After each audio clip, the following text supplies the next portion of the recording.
Perhatian, sa putri merak yang tertiup angin. Aku Pavolia Reine dari hololive ID. Attention please, I'm Wright from hololive ID Generation 2. What is up everybody? Apa kabar semuanya? Semoga kalian baik-baik saja. And today we are going to be playing Ace Attorney. We're starting a little bit late, but I hope we can, basically cover a good chunk of the case. So for those of you who are behind, we are currently doing the DLC case, which is called Rise from the Ashes, and in which, ya gitu deh, pokoknya intinya ada chief prosecutor, dia dituduh dan dia something. But actually, there's two murders at the exact same time, but in completely different places, and I don't know. Yes. But yeah. Alright. We're doing, let's go! And it's the same person as well. Yeah, so like, how could that be? You know, we need to uncover this mystery. But even though, thankfully, we do not have Maya, but thankfully, we have our assistant Emma Sky, which is also the little sister of the defendant. And she, along with her science kit, will help us, do stuff that we normally couldn't in previous cases. So yes, I think we did one trial last time, and we did another day of investigation, but I think now we are going to do trial day 2. Right. Let's continue. Yeah, it says trial former. Let's go.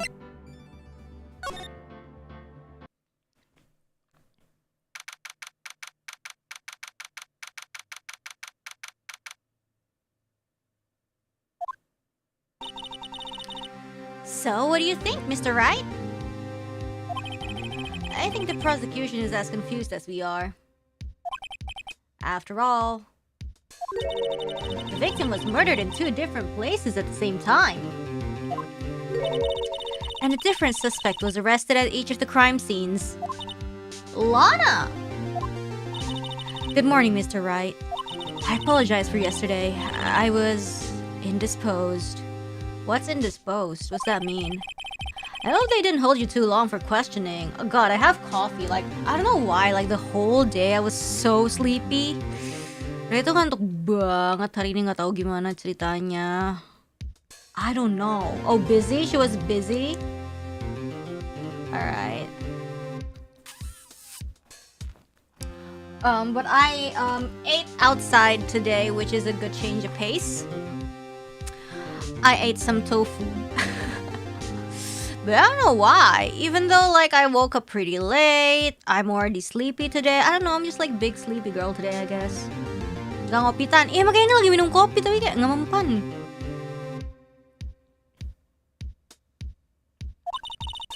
We just finished, actually. I'm used to all-nighters, though. So, how'd it go? It says Mr. Wright suspects the police are clueless. I figured as much, so I struck a plea bargain. A plea bargain?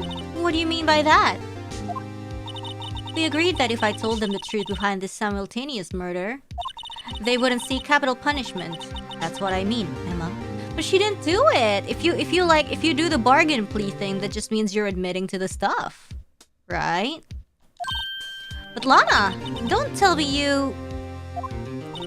Much to my regret, I'm as much in the dark about this as they are. Miss Sky? We found trace evidence of a certain person in the police department evidence room. They belong to Officer Jake Marshall. Alright. What is trace evidence? Bloodstained fingerprints, to be exact. Oh, damn, that's scary. That's the trump card I have up my sleeve today. You do understand what this means, don't you? In order to defend my sister, you're going to accuse Mr. Marshall? I mean, just to buy time, you know. If we don't have any more suspects, that's gonna be bad for us. We have to play the cards we're dealt. Isn't that right, Miss Sky? Do what you have to do, Mr. Wright. Just a little accusation between homies. No big deal.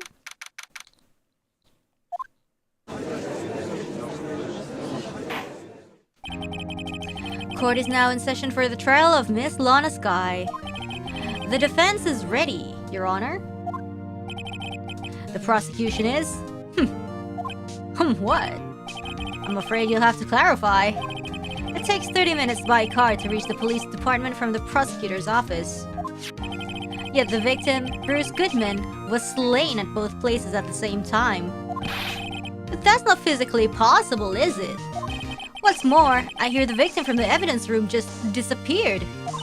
Yes, and the body eventually reappeared in the trunk of Mr. Edgeworth's car. Wow, this is one messed up trial. One of my duties as prosecutor is to present impartial evidence. Today, I will present evidence relating to the murder at the police department. And in so doing, I believe the way in which we should proceed will reveal itself. Now that's what sets Mr. Edgeworth apart. He sounds so on top of things. Even though he doesn't know what's going on himself. And that's supposed to be an admirable trait? Very well, let the trial resume. On the day of the crime, what exactly transpired at the police department? Ooh. Mr. Edgeworth, you may call your first witness of the day to the stand. For his first witness, the prosecution calls the suspect of the murder that occurred at the police department. Who? Oh, Meekins? The suspect? You mean the so-called murderer? Oh boy. Things are getting wild from the get-go. Oh damn, this freaking guy. Oh god. Will the witness please state his name and occupation? Yes, sir! I am Officer Mike Meekins, sir! My occupation is, that would be murder, sir!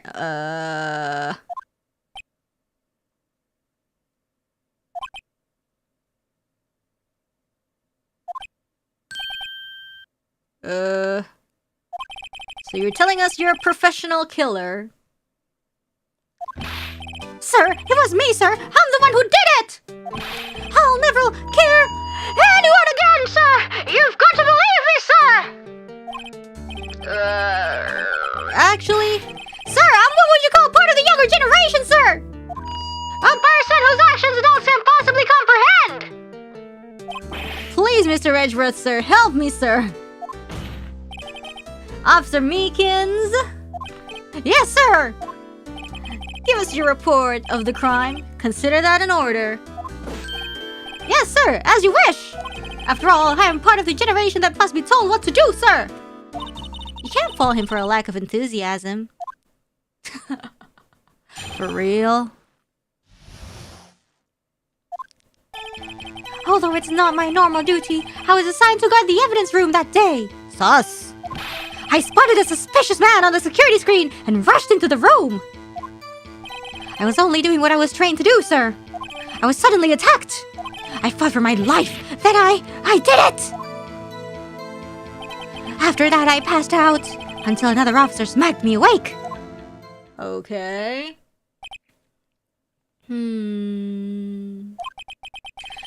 So the victim, Detective Goodman, attacked you? Do unto others before they do unto you!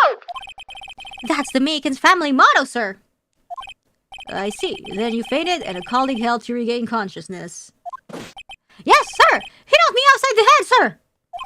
Very well. The defense may begin its cross-examination. What I need here is more info to work with. Let's press everything!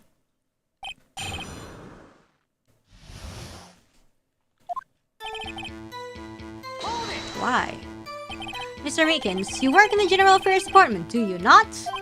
Yes, sir! I am in charge of hiring new recruits, sir! Yikes, now there's a scary thought.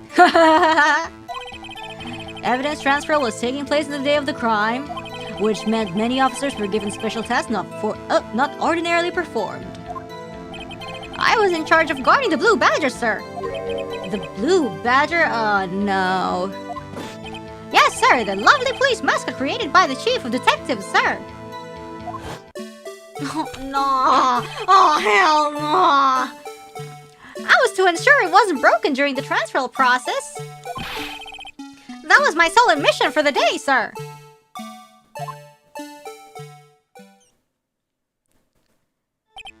I see. So, sounds like a very important mission.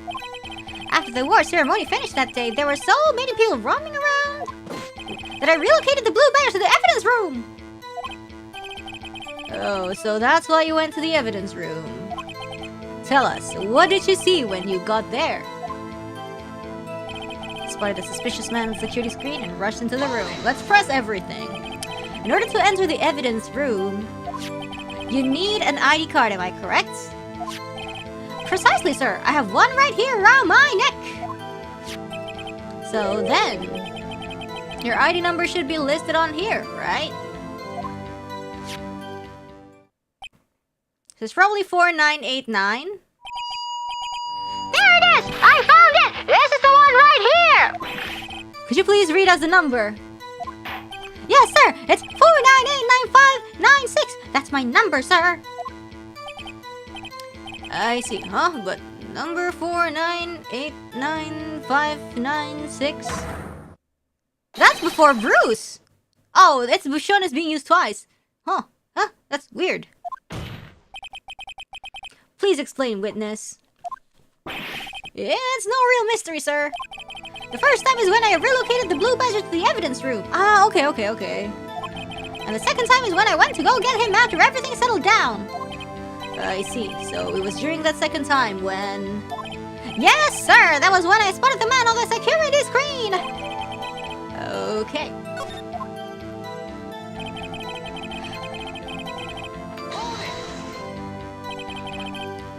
So you were attacked. Can you please tell us exactly what happened to you? It was a knife, sir! A knife! Detective Goodman pulled a knife on you? What happened then? Well, with me charging in on him like that, he looked as surprised as I was. You aren't exactly the kind of person someone would want to run into. That's when I reacted, sir! I swung my arms like an octopus, struggling to detain him. That's how I got this gash on my hand. Maybe if you just kept your cool, your hand wouldn't be... When I saw the blood trickling down my arm, I panicked! I grabbed the man by his collar. I fought for my life, and I did it! What exactly do you mean when you say you did it? I know I don't look the type, but I'm really into Kung Fu films, sir! The man let his guard down for just an instant, so I snatched his knife from him. You took his knife? I spun him around and performed a disarming maneuver! I made sure to close my eyes like a man! I see. He must have been desperate. Hello? The next thing I knew, his white coat was drenched in a sea of my blood. Ew! And then the next thing I knew... Yes? He punched me right in my face, sir!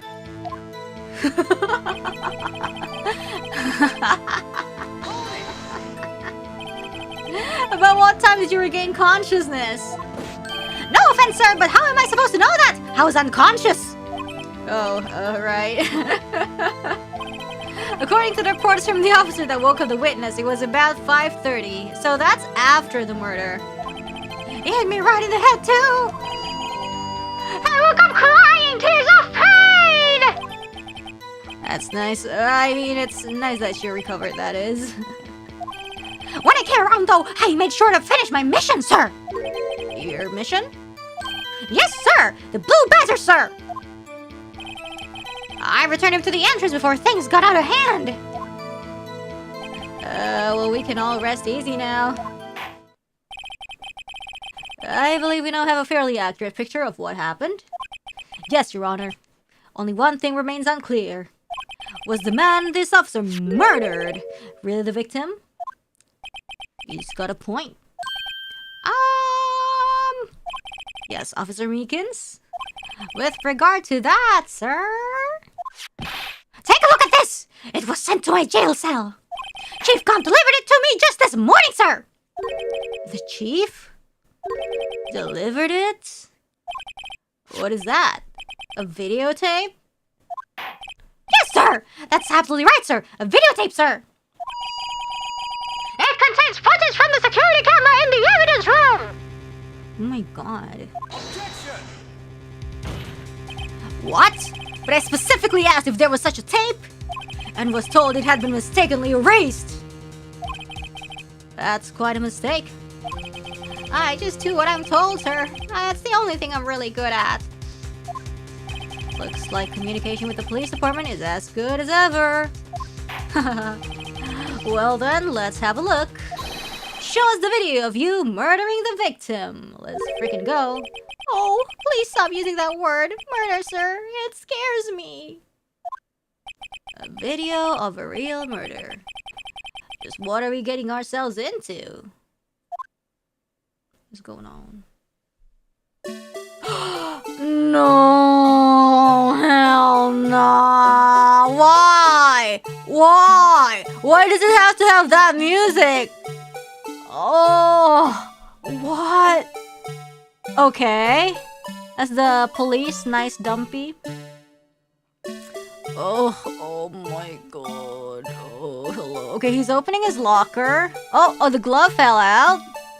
And then the glove fell out, and Meekins was like, hey, you know, 1714. That's like before the murder. Oh, Meekins was like, oh! Oh my god. Okay.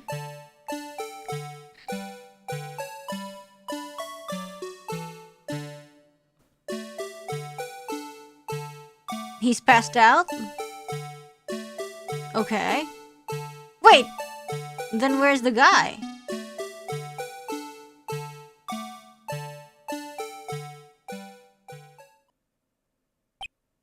What?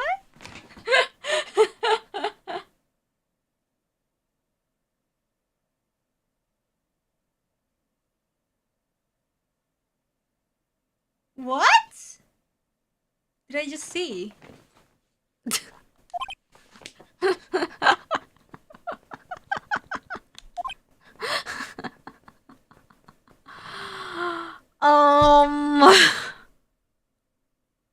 What did I just see? Well, I believe we're all thinking the same thing. How can we deal with these unsettling feelings stirred within us?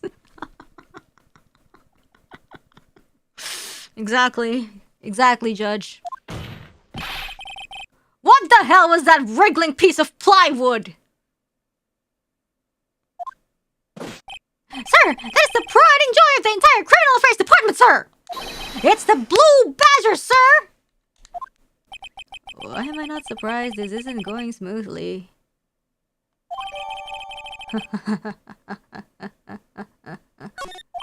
What the hell was that wriggling piece of plywood?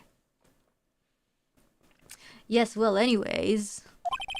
This tape seems to prove that the witness did indeed encounter, someone in the evidence room, and some sort of activity did take place.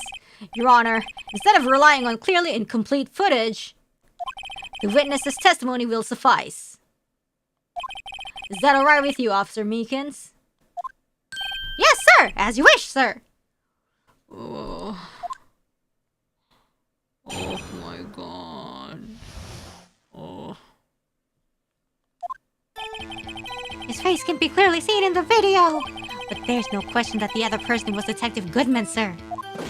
I mean, he opened up the locker, which required Detective Goodman's fingerprint to do so. The locker he opened is unquestionably Detective Goodman's locker, sir. So it must be him! No one else could have unlocked it!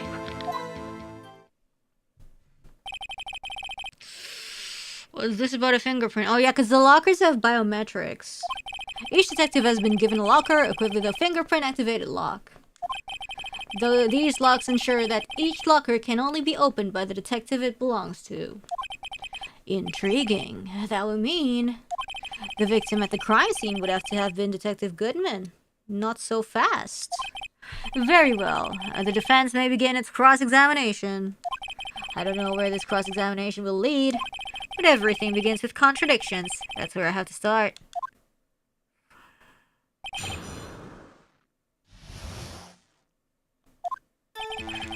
His face can be clear in the video, but there's no question.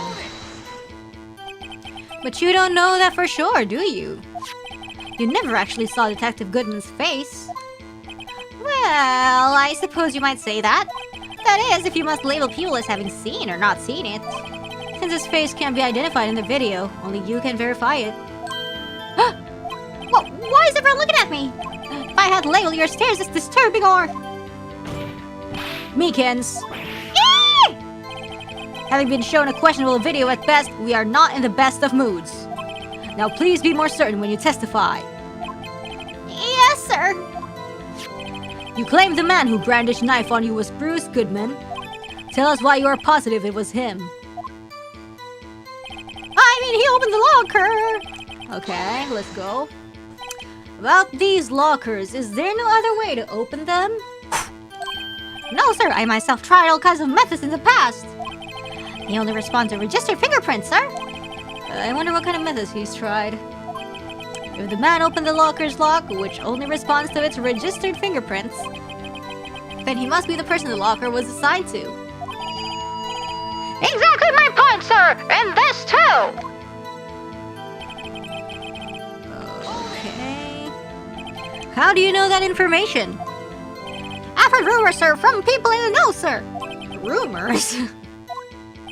The workers in the department cafeteria, sir. They keep me informed. They also listen to my romantic troubles, sir. Now we don't need to know about that. For the record, the open locker did indeed belong to Detective Goodman. I verified this information through a more reliable source. So the victim opened the locker with his own fingerprints. So it must be him! No one else could have unlocked it! However, the most important detail is not shown in this video. The man's face. No. Sir! If I may say something, sir! Please do. After all, you are the one being examined. I don't understand why the man's face is so important in this case, sir. Yeah, penting lah, anjir. Siapa tahu imposter. I mean, it was his hand that opened the fingerprint lock. And it was his hand that tried to thrust his knife into my body, sir. My unsettled state can testify enough to this, sir! Yes, you have a point. The footage doesn't lie. That is, unless the defense can find a problem with it. Oh. Mr. Wright, let's check the court record again. Is there a problem with security video? There's a problem. Shit, I don't know. Oh, man. We're gonna do this, huh? We're gonna do this, huh? Oh my god, yes, no music. Oh my god, thank you. No music. Oh my god, no music. Oh my god, no music. Oh my god, no music, yes.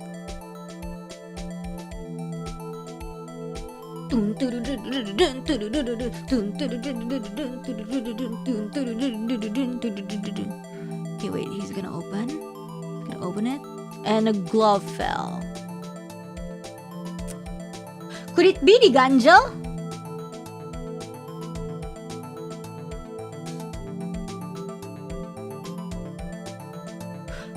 Could it be like it's, you know?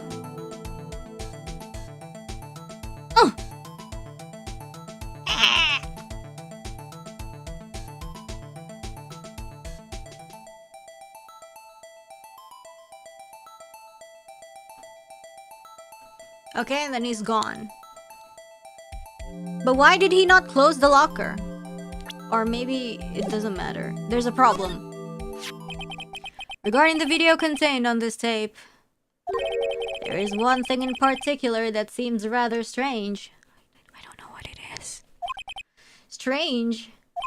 This contradiction leads to the possibility that the man may not have been Detective Goodman. I don't know. What? This video contains such a contradiction? Objection. Interesting. Your Honor, I have a proposal. Yes, Mr. Edgeworth? I propose we have the defense pointed out. Oh, man.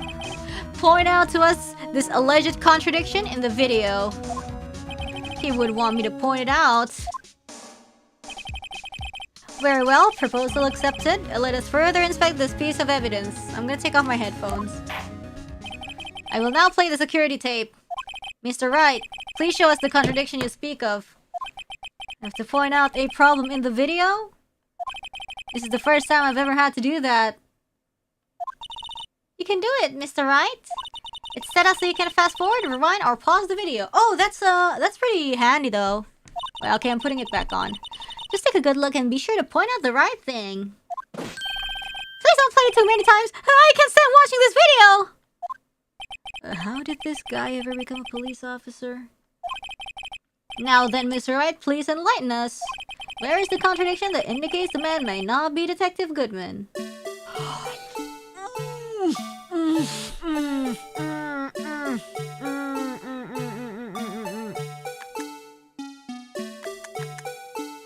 This is fast forward, this is pause.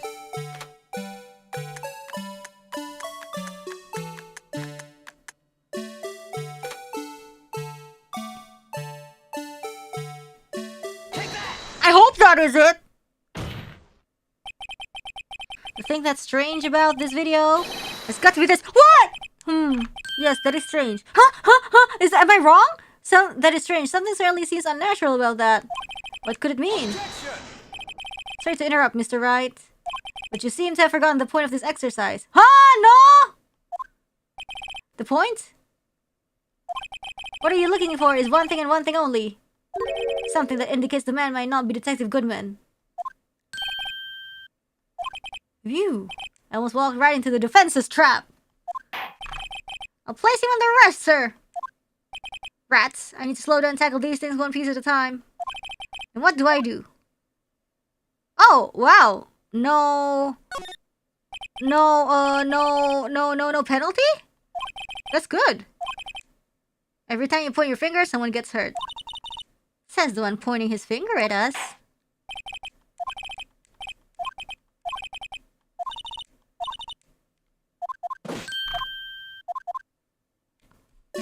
Nah, but I know I got the right idea.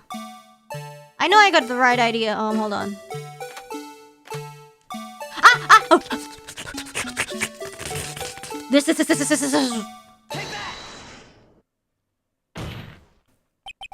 thing that's strange about this video has got to be this. Officer Meekins. Oh, yes! Sir, do you mean me, sir? As I understand it, the locker apparatus... What? Why is the music back? When you grab the handle, a sensor reads your fingerprint. If it's a match, the light turns on and the lock is released. According to my very limited experience, that's the way I understand it, sir. If so, then something is seriously wrong with this picture.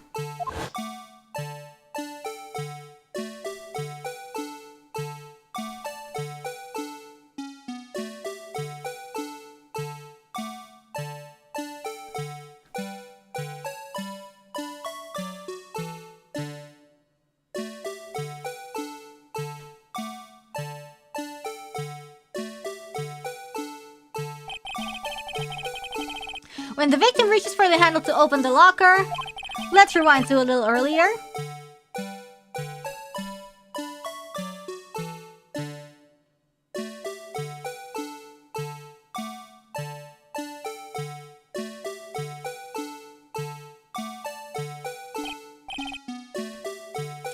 Here, notice the light?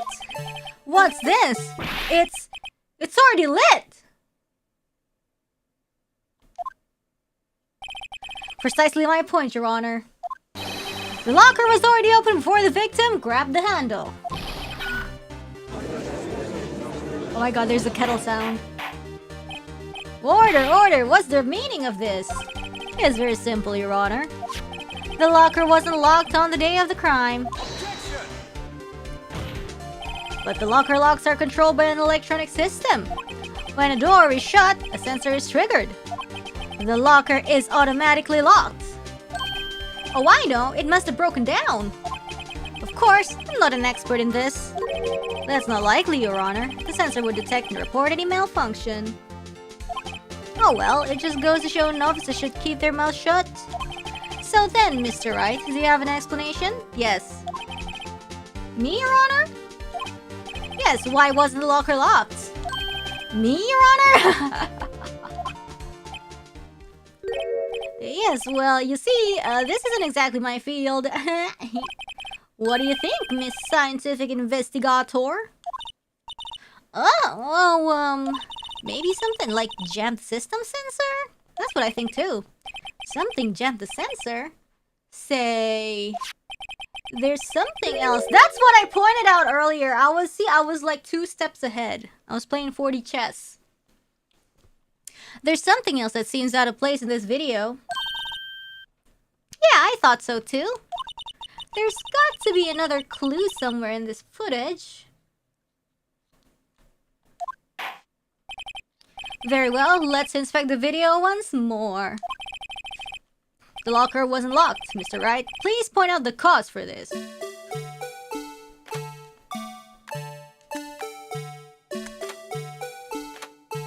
See.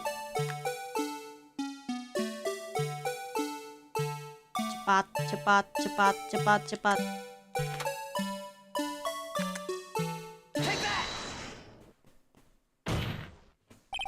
Please watch closely. This is the continuation of the part I showed you earlier.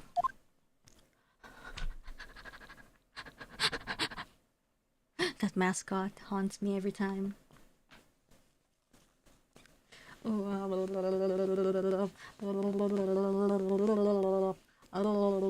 Nah, itu dia. What's this? Something fell out of the locker. But sir, it's been my experience that things fall out when doors are opened. I often fall out and roll great distances when I open my... Whoa. We can't be sure that item was completely inside the locker to begin with. What do you mean? The sensor triggers the lock when the door is shut. What if something was inserted, say, between the sensor and the door? Inserted?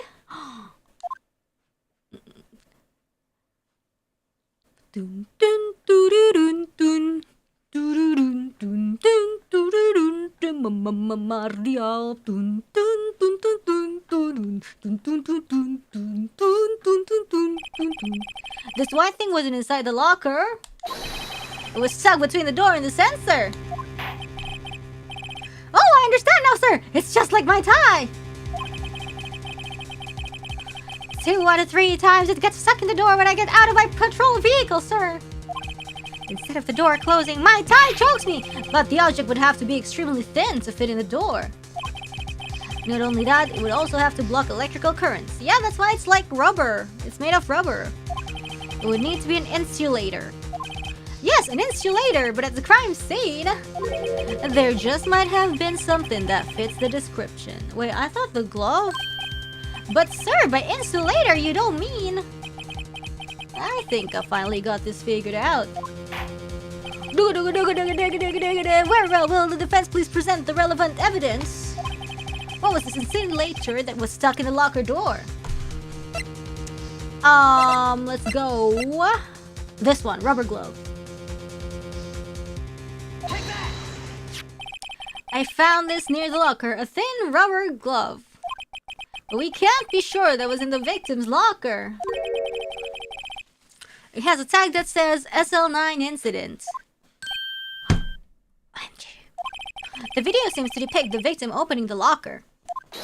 But that isn't the case. The lit lamp attests to this. On the day of the crime, even I could have opened that locker. Is this not so, Officer Meekins? Sir! It would appear so, sir! Order! Order! Order! So we are to believe then that the victim, whom this witness stabbed in the evidence room, was not Detective Goodman? Do not be misled, Your Honor. What do you mean, Mr. Edgeworth? The defense has nearly demonstrated that possibility and nothing more. The victim in the video was indeed Bruce Goodman. The prosecution will offer one more testimony to prove this. What? Officer Meekins, please testify about this.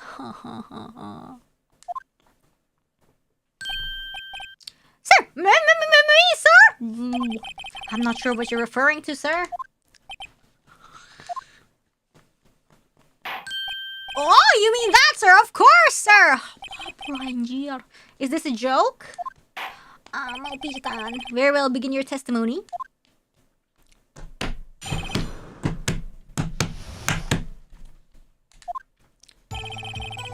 Ding, din, din, din, din. There's one other thing that proves the man was Detective Goodman, sir. To enter the evidence room, one must use their ID card. When ID card is used, there's a record of it. At the time of the crime, the detective had used his ID card. An ID card record. I see. I have the ID card record right here, Your Honor. The ID used at 5:14 is that of the victim. Kartu duplikat kali. Ngasa anjir. Just before the crime, Yes, without a doubt, this is the victim's ID. However, one thing does strike me as unusual. Several hundred cases should have been due for a transferal. Why were there so few people using this room? Oh no, remember? Because he lost it. Remember he was like filing like a lost item, but then he was like, damn, what's my ID card? So he couldn't complete the form? It was stolen! Let's freaking go. This particular evidence room is only used for storing certain special cases. Special cases? Extremely violent cases involving police staff. Just hearing that makes my hair stand on end. Me too, although it doesn't make much of a difference.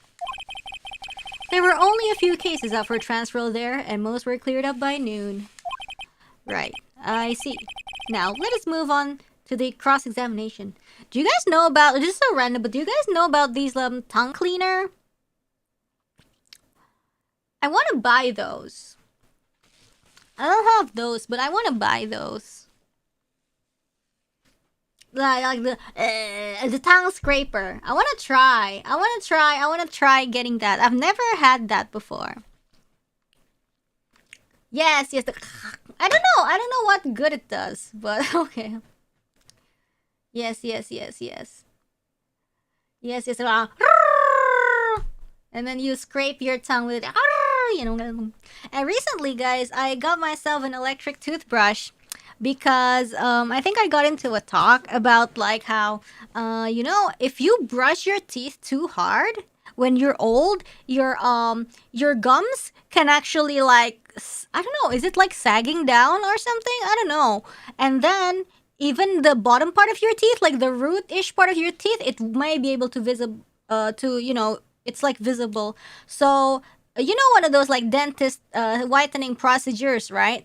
So if you already have your bottom part of your gum, your gum sag, and then the root part of the teeth is already visible, the thing is, that part cannot be whitened. So you guys will, even though the top part is white, that part will stay like, not discolored, but like not white. So, it's actually recommended that so you don't brush your teeth so hard. Like, I'm a big fan of brushing my teeth. Like, I could spend like just 5 minutes brushing my teeth, like, because I'm just like, not clean enough or something. So it's actually advised to just use electric toothbrush so you don't make like too harsh or many unnecessary movements, and your teeth can still be clean. So that's what I got recently. I got an electric toothbrush, and it's been a lot of fun using it, I guess. It was weird the first time, but I guess I kind of got used to it. Yes.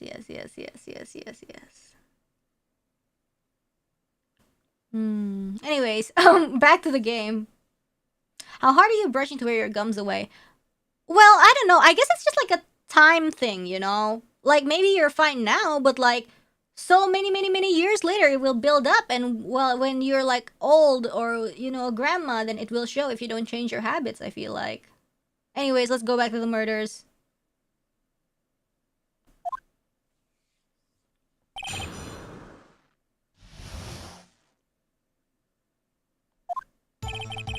There's one other thing that proves the man was Detective Goodman, sir. Apa dah?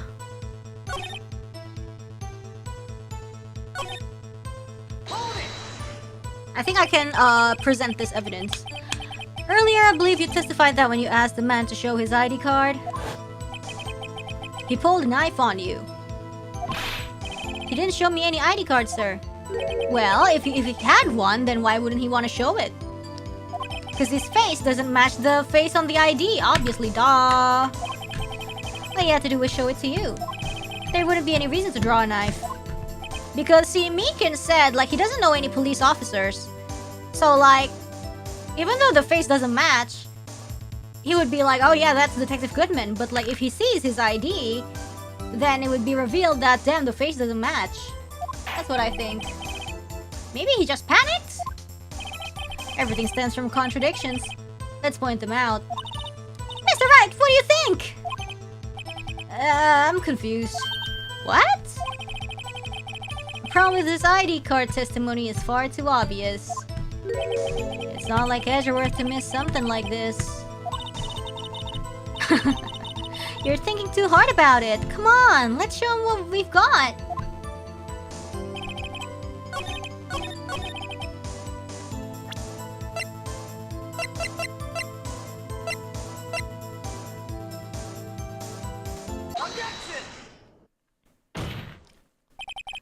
Wait one moment, Officer Meekins. I'm not good at waiting, sir. I have the victim's ID card right here. I found it at the crime scene.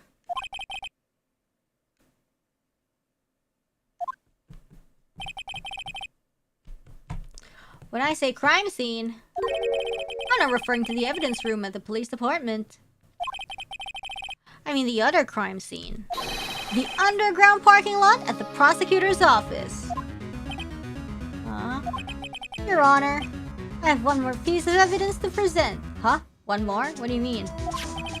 Oh, okay, this one. It's a very important clue regarding the victim's ID card. A lost item report? It's only half completed.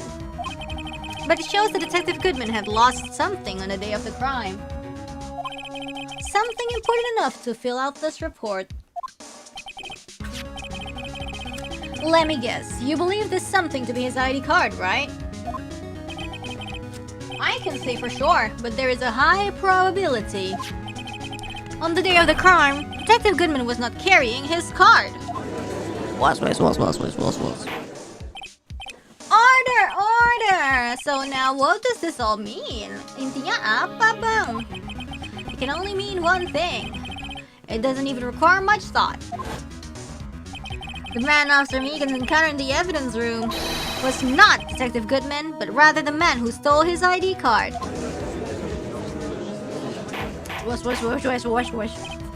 Order, order, order! Does the prosecution have a response? I already brushed my teeth and I'm drinking coffee and my mouth feels so weird now.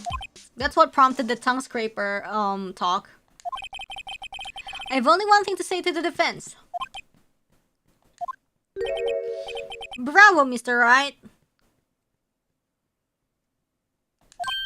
Aduh sakit. Bravo. Allow me to summarize the defense's argument. Anjing. At 5:15 p.m. on the day of the crime, the man the evidence room Officer Meekins encountered was not Detective Goodman. There are two grounds to support this. First, the locker in the evidence room was already unlocked. Second, the victim lost his ID card. Am I correct so far, Mr. Wright? I'm just not listening. Yes, what's he up to? That being the case, we must inevitably arrive at a single conclusion. If the victim in this video is a fake, then the murder in the evidence room is also fake.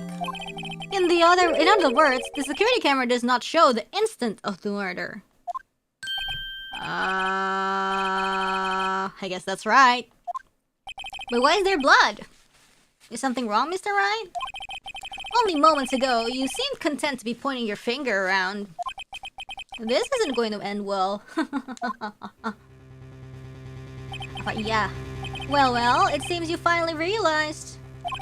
Exactly what you've gone to such lengths to prove. Explain yourself, Mr. Edgeworth. But remember in the photo here? The photo that we never had? Remember that photo that we never had? I don't think there's blood on his shoulders. So it's completely an imposter, I'm pretty sure. The defense had already done the explaining for me. The victim in this video is a fake, which means the murder did not take place at the police department at 5:15 on the day of the crime. So the real crime could only take place at one location. The underground parking lot. At the prosecutor's office, the murder being Miss Lana Sky, the defendant. The evidence is compelling. Yeah. A trustworthy witness observed the moment the defendant used the murder weapon. Aduh, sakit. Ah! Ya udah sih anjir, ribet amat. Trust the process, man. Trust the process. I knew that testimony was way too shabby. It was all a trap from the beginning. The activity in the evidence room still leaves many questions unanswered. Aduh, aku punggungnya sakit deh, pengen dipijat. Who exactly was the victim Officer Meekins encountered? And where did this person disappear to? I want a massage. However, this trial's purpose is to examine only the murder of Detective Goodman.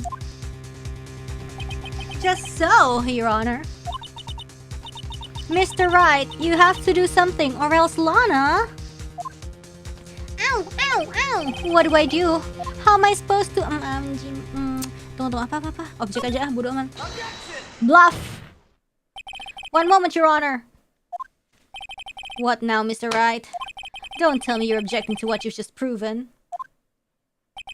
Of course not. But I almost walked right into the prosecution's trap. What are you talking about? This cross-examination has proven one thing, and one thing only. The security video did not show the actual murder.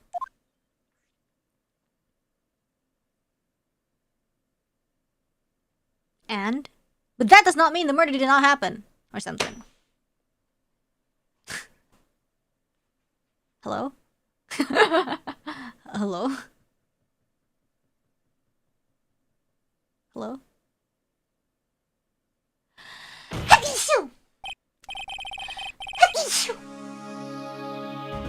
However, it cannot be said that it is unrelated to the murder in the parking lot.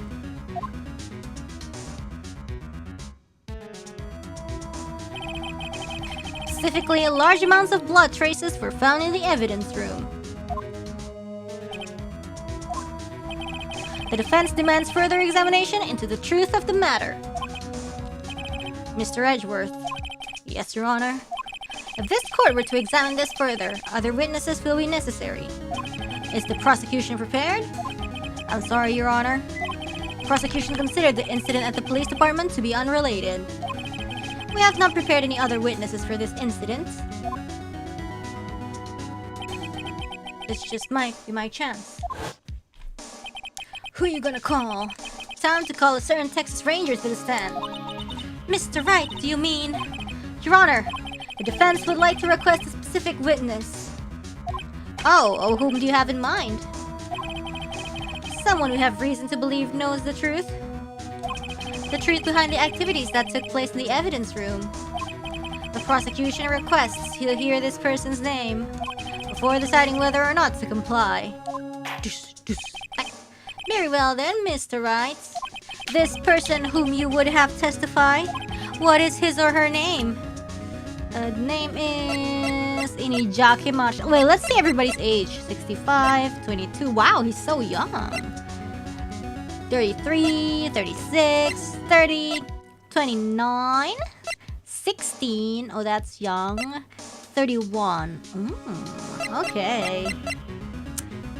Alright. Officer Jake Marshall.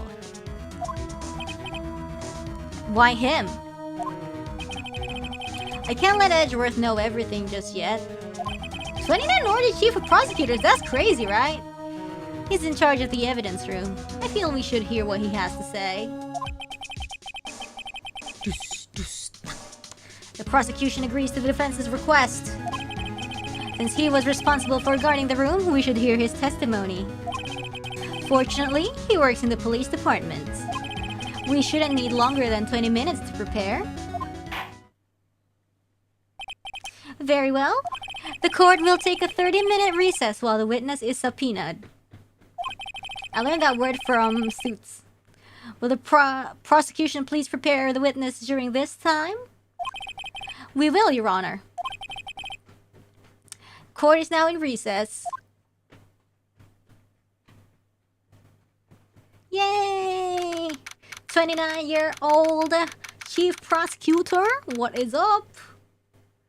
Suits was good. Nah, man, like, I liked the first season, but, like, the second season, like, they just started, like, highlighting this, like, romance with this girl and, like, that guy, and I'm like, nah, man, I'm here for the bromance. Screw the romance, so I stopped watching. I dropped it. I'm sorry. Does it get better?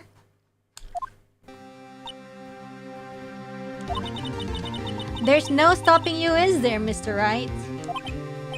Huh. What do you mean? You called for Jake Marshall. It seems you figured everything out. I haven't figured anything out.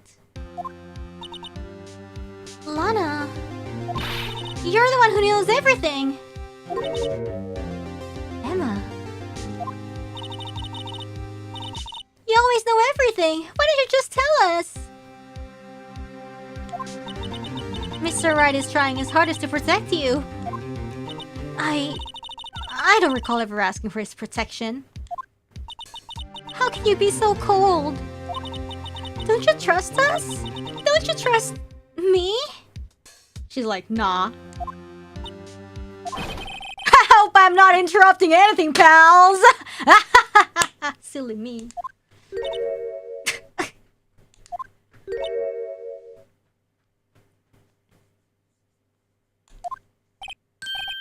Oh, guess I am. I'll come back later. Yo, damn. Wait, Detective Gumshoe! What is it?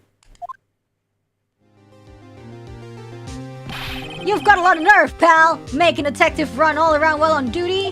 And to top it off, you call me here? I've seen happier people at funerals. Sorry, Detective. You better be, pal. Hey. Hey! Hey! Hey! Hey! I didn't see you there, Chief Prosecutor Sky. That's okay. So, have you brought what I asked? Oh. Oh. You mean this, right? My apologies, Detective. Due to my present circumstances, I was forced to use Mr. Wright's name when making my requests. My name? Never in a million years would I have thought it was you who asked me. Could I bother you to bring me the SL9 incident files? I'll need them by noon. Talk about crazy. The SL9 incident? But Lana, that's... I thought Mr. Wright might need them, so I had them brought here. Here, you might do well to read them. Ooh, heh, she's helping us though. I can't believe you, the chief prosecutor, were a witness in that case. Miss Sky was a witness? Joe Dark Killings. Take it from me, you don't want anything to do with serial murders. Oh, what? Now that I've brought you your stuff, you're just gonna ignore me? Say thank you. Emma? But why? Why is your name in here? Oh, shit! She's a witness? What? My name's in there? I don't know, unless... No, it couldn't be. Oh, congrats on 12 months. Lana! This SL9 incident. Is that... She's the killer. That's the classification number the police filed it under. 2 years ago, the rest of the world knew it as the Joe Dark Killings. Joe Dark. No! No, Lana! That's over with! No! Emma, wait! She ran away. Damn, PTSD, I guess. Ooh, scary. But you know what? I just remembered I gotta be somewhere. Haha, bye. Sorry, pal, but I'm out of here.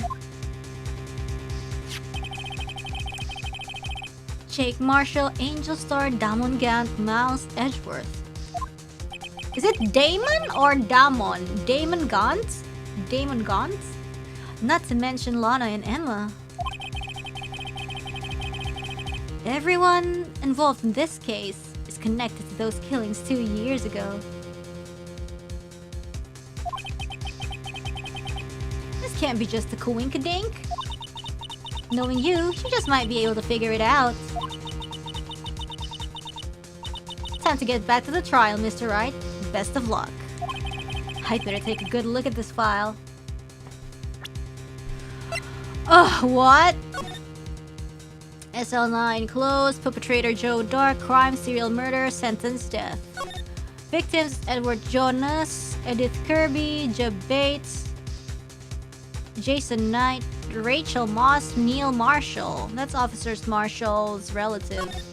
Head prosecutor, Miles Edgeworth. Witnesses, Lana Sky, Emma Sky.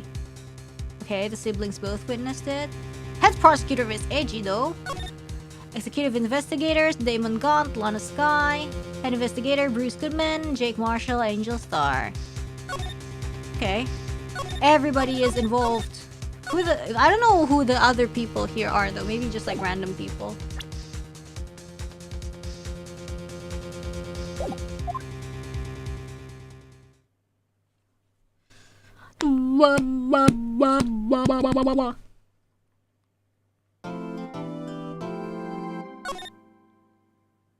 Okay, let's go trial ladder.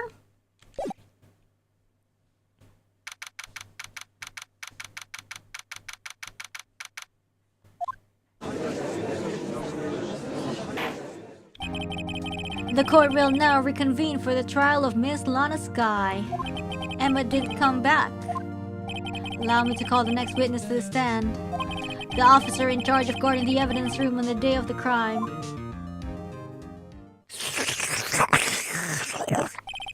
Witness, please state your name and occupation.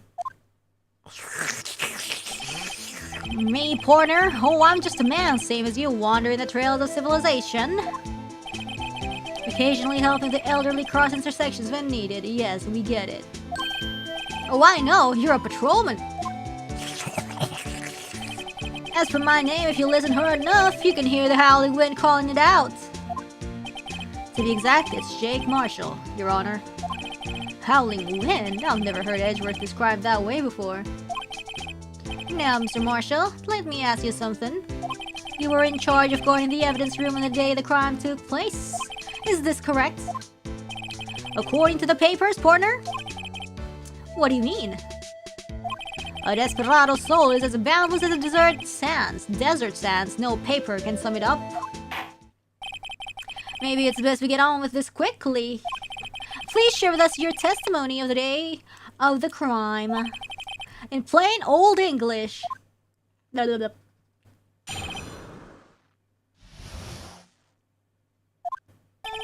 My job was to keep a wary eye on that bone orchard. They said I was supposed to make rounds 3 times a day, but that ain't my style. Besides, the room is protected by 2 security systems anyway. If I remember right, I was at a street-side saloon at the time it went down. I'm just an innocent traveling man, so if you're out of ammo, it's time I hit the trail. I can't say I particularly care for your attitude. I can't say I care for your beard, but you don't see me complaining. Wait a minute. What do you mean by 2 security systems? I mean the security cameras and the ID card reader. I reckon even a cowpoke like you knows about those. Yes, well, what about the fingerprint-activated locks on the evidence lockers? Fingerprint-activated locks?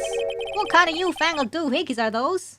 Oh, yeah, because, like, remember Gumshoe said that not even everybody knows about it. He's not being very helpful. He's not that good with machines, or with following orders. Everyone's got their weakness now, don't they, Mr. Prosecutor? Oh my god, this one seems like trouble. Okay, Mr. Wright, he's all yours. Man.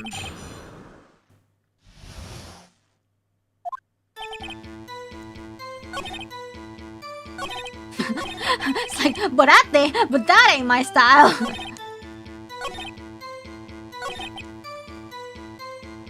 What the heck is this testimony?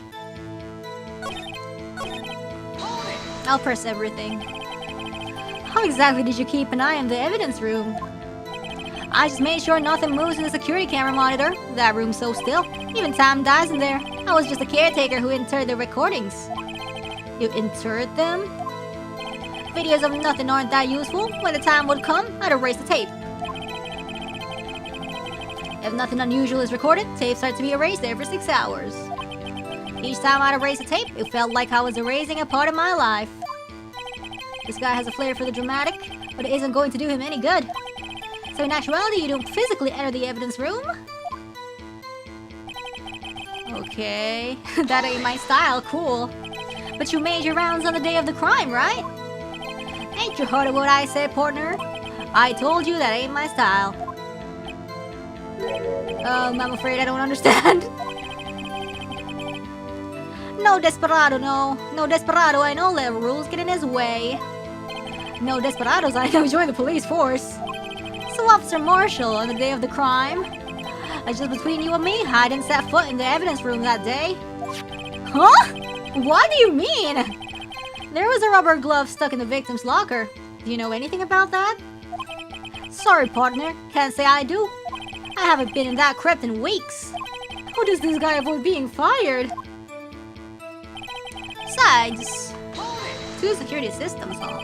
You used to be a detective, so you've used the evidence room in the past, correct? Of course. Back in the day, my locker was a gold mine of evidence.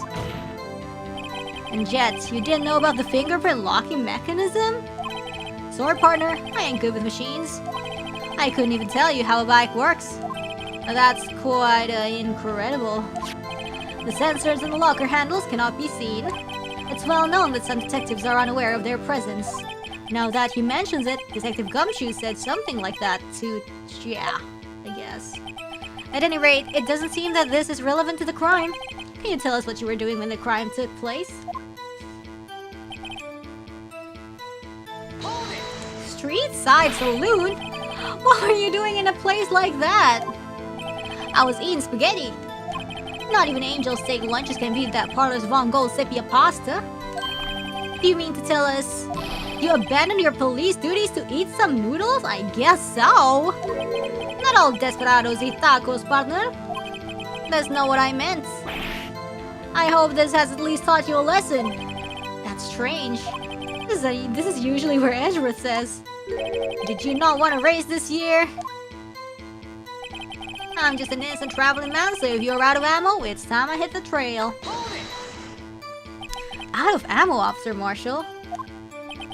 That's right, partner. Or as you'd call it, evidence.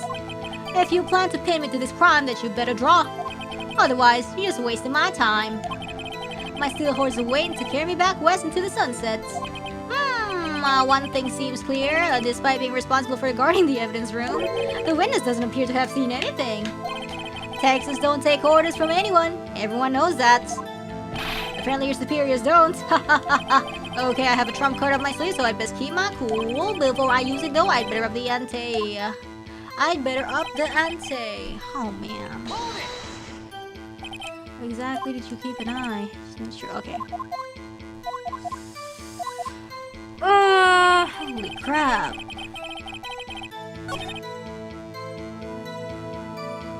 What was this? What was this?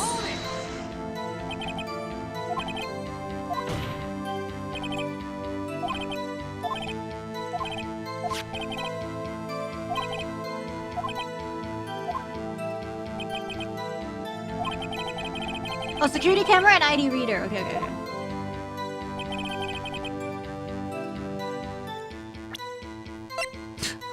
What? No! This!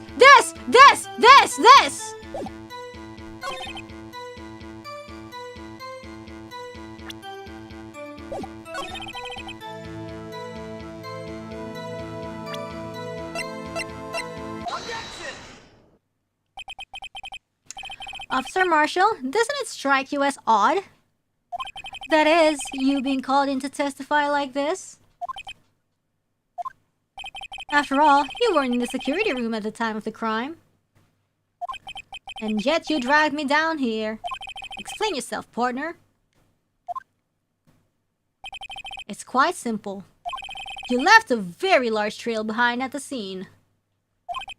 Or, to be exact, a handprint. Huh. Listen real good, partner. Like I said, I'm the caretaker of that crypt. I pay my respects. That is, make my rounds, not once a month. Huh? It's only natural my fingerprints would be in there. I only wish it were, officer. But you see, your fingerprints were covered in blood. Witness, what is the meaning of this? Your blood-stained fingerprints were at the crime scene? True desperados don't wear gloves. The blood was wiped away, however, a luminol test clearly revealed this. Well, Officer Marshall, it seems to me that there ain't a person in this room with a head on his shoulders. I take it you have an explanation then, Officer Marshall?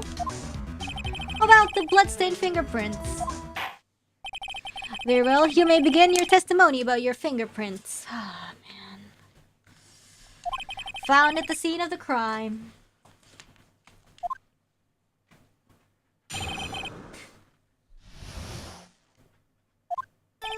Like I said, it's only natural for my fingerprints to be in that evidence room.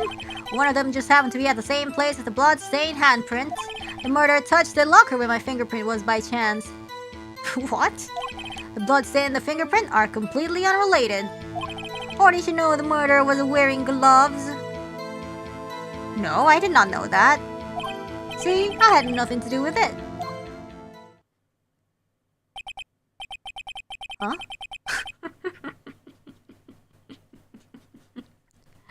The witness's explanation appears valid, although there's room for doubts. Life wouldn't be fun without any doubt, partner. The defense may now cross-examine the witness. This guy's hiding something. I can feel it. Now's my chance to prove it. It's crazy, dude. Why?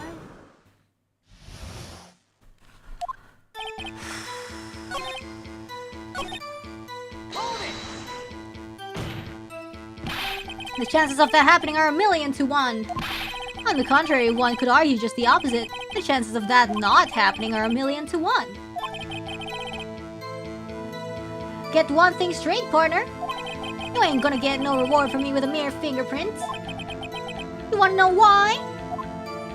No. No, they're not unrelated. That's crazy. Unrelated? They're as different as night and day. Kind of like cereal and cereal. Aw, interesting. One's got to do with breakfast while the other's a type of murder. Is right, although seemingly like they're totally different. I don't see what homonyms have to do with this. Cereal? Gloves? Rainy reference? How do you know that? I may be a loner, but I still do my job. I keep up on the reports. There was a bloodstain at the scene, thought to be left by the murderer. That's right. It was found in Detective Gumshoe's locker. However, no fingerprints were detected on that handprint. Oh yeah, I think we tried that too. So that would mean the murderer wearing gloves happened to place their hand on top of Officer Marshall's fingerprint. That's the only logical conclusion. I can't let him squirm out of this one. I've got to find something decisive to tie Officer Marshall to this crime.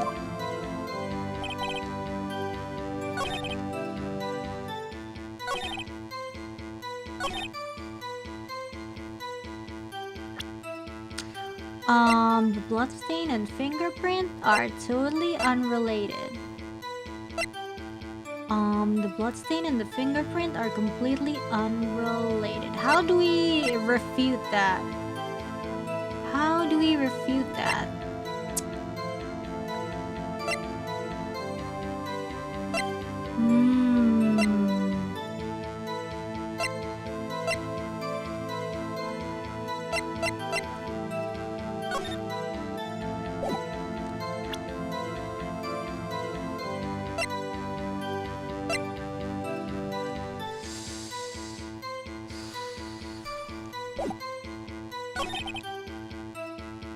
The murderer was wearing gloves. This is weird.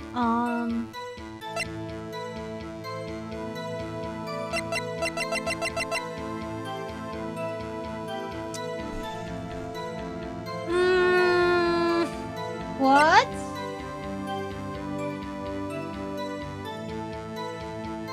Hold on. Didn't you know murderer was wearing gloves? Let's think. Okay, hold on. I say there's unnatural for fingerprints really that evidence room. None of them just happen to be at the same place. The bloodstained handprint. The murderer touched the locker where my fingerprint was by chance. So bullshit. The bloodstain and the fingerprint are completely unrelated. It can't be. Nah, man, what? Hold on. I'm not getting it.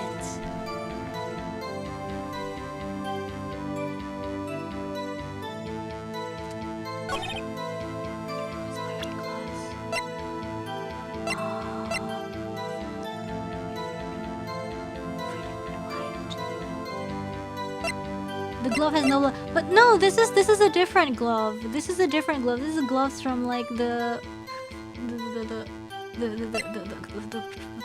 past case.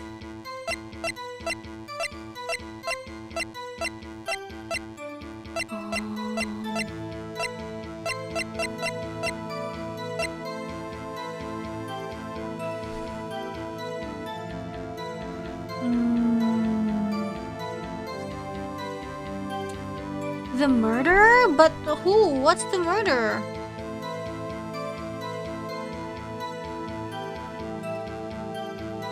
That's so weird.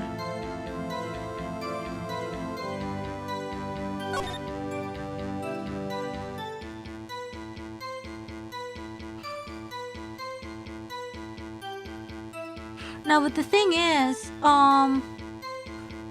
like if the fingerprints, if the blood was wiped, then the fingerprints was wiped. I don't know.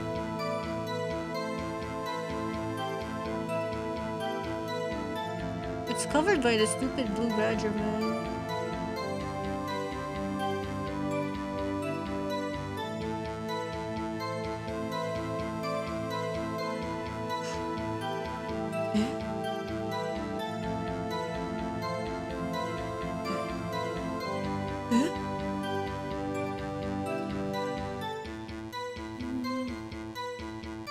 Yo, the blue badger is blocking this thing.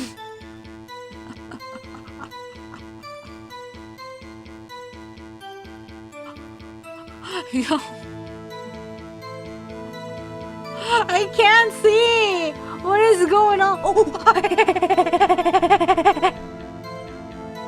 where's it gone? Oh my god, that, I see it.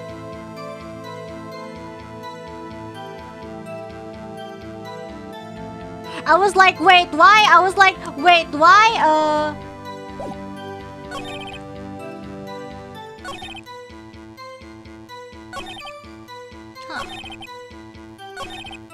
Hold on.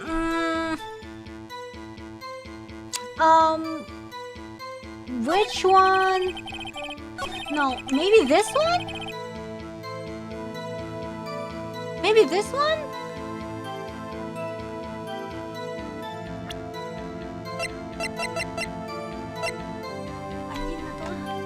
Anjing nggak tahu ah, sumpah. Ah, salah anjir, fuck. No. Salah.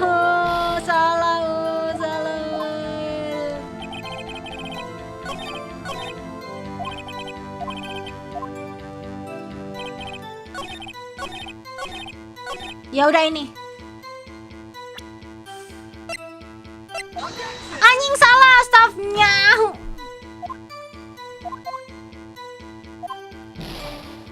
Ih, sebel banget anjir.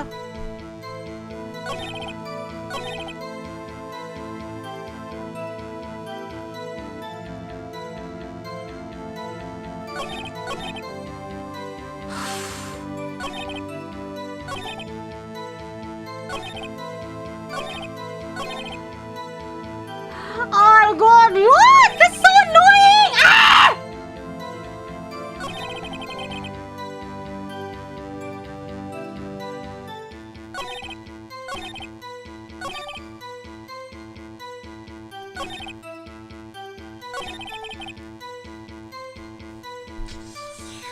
Oh my god. What is going on?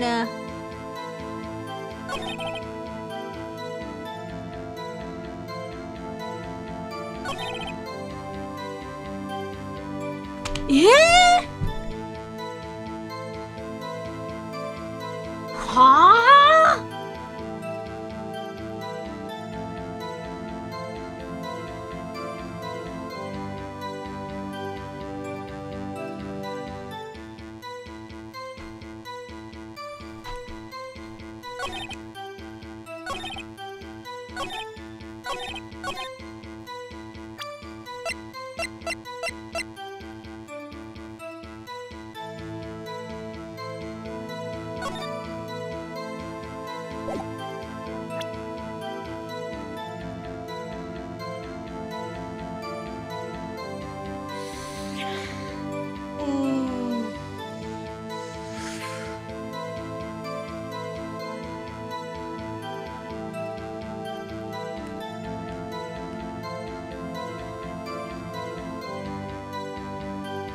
Ah!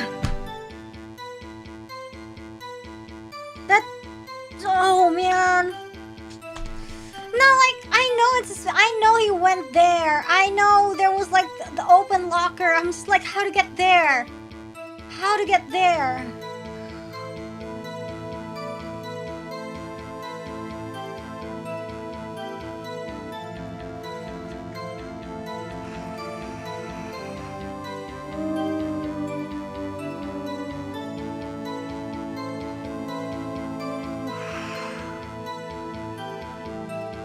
I don't know.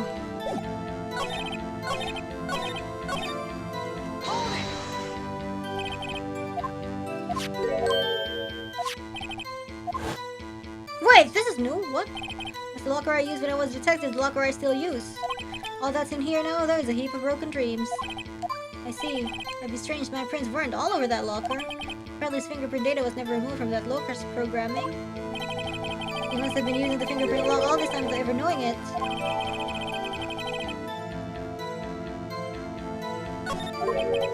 Are you starting to get the picture, partner? Oh my god, okay. The picture? The seal of blood in the desert is just food for the buzzards.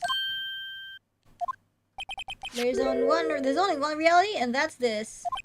Security tape. So long as my trail isn't in there, you can't say otherwise. This isn't getting us anywhere, Mr. Wright. Please consider carefully where you're going with this cross-examination. Okay! Yes, Your Honor. Now then, continue your testimony. Too bad it wasn't me in that video, right, partner?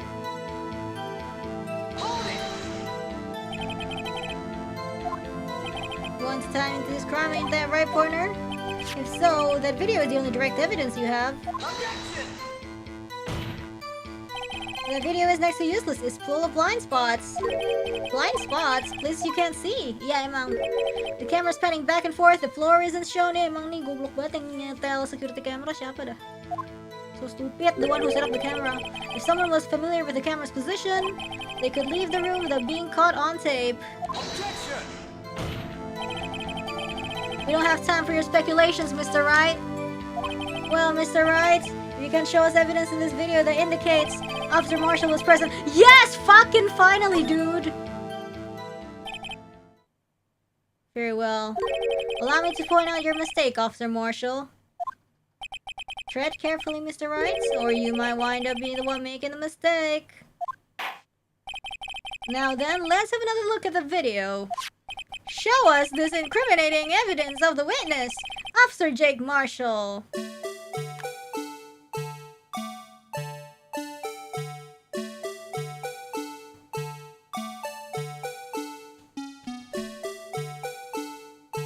Let's just do this as fast as possible.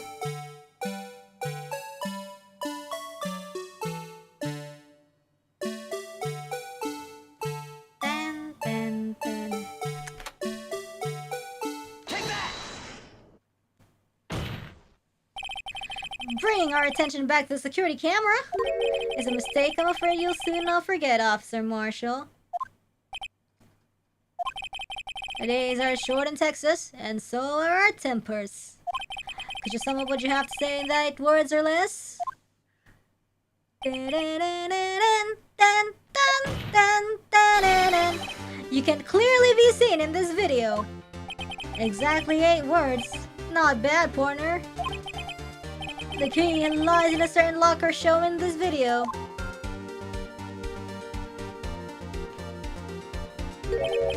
That locker with the white cloth sticking out.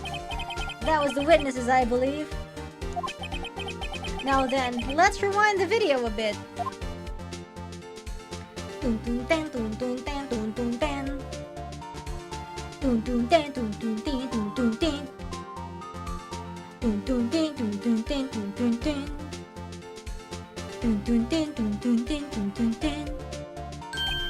Oh, the white cloth is gone! What's the meaning of this, Officer Marshall? When the crime took place, the white cloth wasn't there. Then, it suddenly appeared. There's only one explanation. Officer Marshall, you were in the evidence room at the time of the crime. What's more, you opened your locker when the camera was turned away. He's so pro, he got all the blind spots. Order, order! It would seem that... Well, hold your horses! Sorry, partner, but you got the wrong man. So what if my locker was opened? That doesn't mean I'm the one who opened it. Nah, man. The murderer needed to hide something, so he opened a locker and stuck it in. It's not my fault he happened to choose mine. Nah, he doesn't know about the fingerprint thingy. Why is everyone staring at me like I'm a wanted man? This guy isn't just playing dumb. He really doesn't know. Hate to rain on your parade, but you're the only person who can open that particular locker. Oh yeah? I call your bluff. You say I opened that locker? Now prove it. Nah, man. He's not playing dumb. He is dumb. A fingerprint sensor? We talked about this earlier today. The lockers can only be opened by the detectives they belong to. What kind of crazy talk is this? Well, Detective Gumshoe did mention something about this. In any case, the locks aren't that obvious. There are even some people on the force that don't know about the fingerprint locks. So, Sheriff, what do you have to say? In 8 words or less. What is he eating? I only got 1 word for you, partner. No!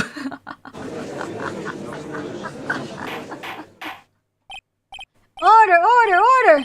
Witness, explain yourself! Beef jerky, yummy! If this is a joke, it's the worst I've ever heard. I assure you, this is no joke, Officer Marshall. Now then, please tell us what you were doing in the evidence room at the time of the crime. Ole! Please answer the question.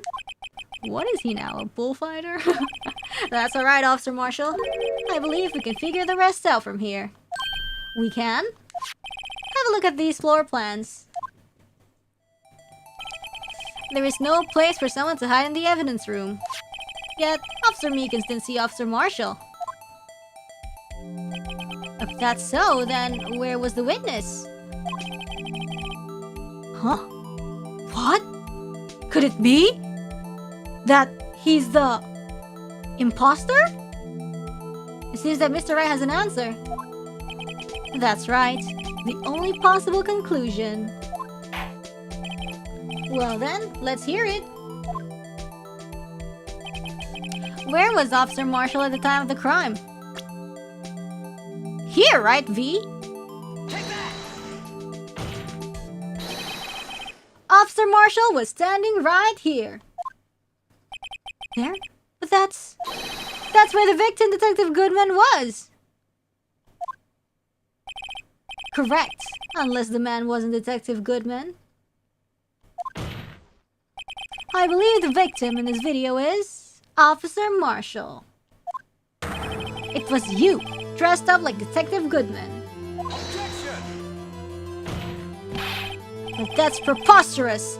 Officer Meekins witnessed the detective at the crime scene. Nah, but he doesn't know what his face looks like. Once he saw the man's face, he didn't know for sure. Remember, like the Goodman, quote unquote, like he was like, "Cha!" He got a knife out. I mean, like, I guess it would make sense for like evil people to have knives, but like considering Marshall also brings a knife everywhere he goes. Objection! May I point out though that Officer Meekins did not know Detective Goodman. He's also testified about the man's reaction when confronted. When I entered the evidence room, I asked him to show his card, sir. Yes, and how did Detective Goodman respond? He suddenly pulled a knife on me! Something about the officer's story puzzled me. If the man had had his ID card, why didn't he just show it? Yeah, he would have needed it to enter the evidence room, so he must have been carrying it. The answer is simple. He couldn't show it because the face is freaking different. As you can see, Detective Goodman's picture is on his ID card. Oh, I get it. If he showed that, his cover would have been blown. Officer Meekins would have realized the man wasn't Detective Goodman. Do you have anything to say to this, Officer Marshall? You've got quite an imagination, partner. We got a term for that. It's called circumstantial evidence. Damn. Circumstantial evidence? He's still denying it. You're gonna have to do better than that to break a detective. Unless you have hard evidence proving I dressed up as the victim. I can't say I particularly care for your uncooperative disposition. I can't say I care for your beard, but you don't see me complaining. Well, Mr. Wright, do you have any evidence proving beyond a shadow of a doubt that Officer Marshall dressed up as the victim? Do we?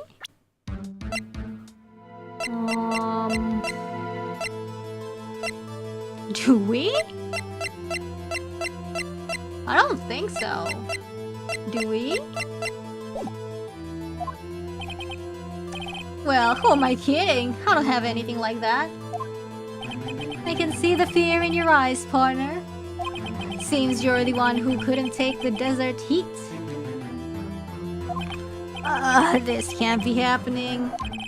It's so obvious he's the one. What can I do? Oh, it looks like your lack of experience has finally been exposed. I'll pass on to you what someone told me when I was just starting out. When you've run into a wall with no place to go, return to the basics. Huh, the basics? For me, that would be what Mia used to tell me. Phoenix, try thinking outside the box. I shouldn't look for proof that Officer Marshall was in disguise. But rather I should look for evidence that came about because he was in disguise.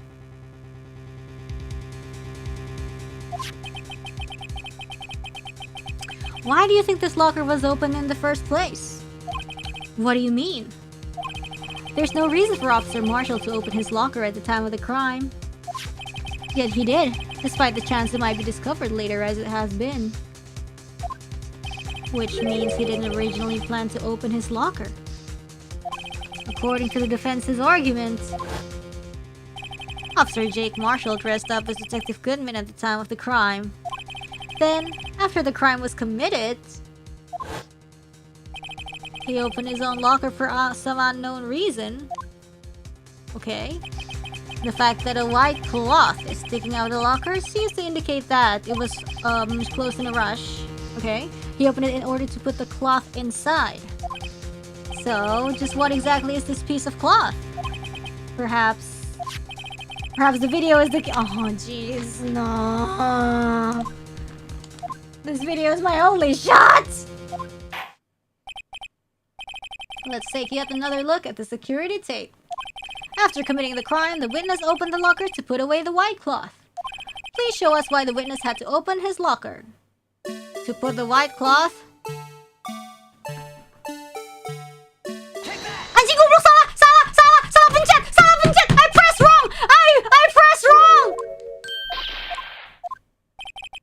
sure the world would be a better place if you sent up to the boneyard.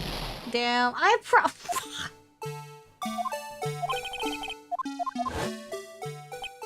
Ah! I was...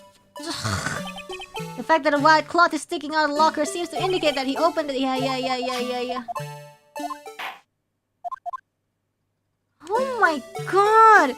I wanted to press fast forward! Oh my god.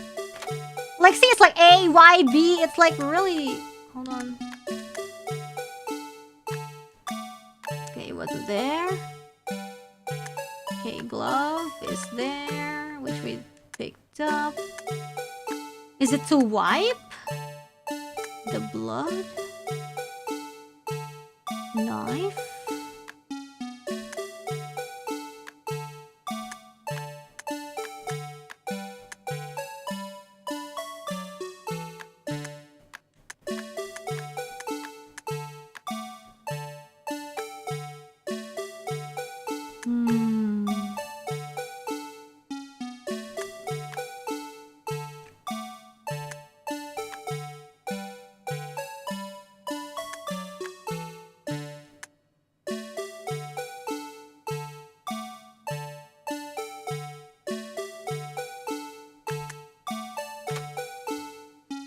Is it blood?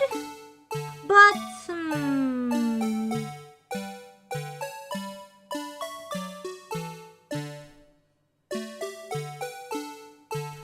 But will it even disappear? I'm like, what's the freaking point? To... Okay, maybe to... No.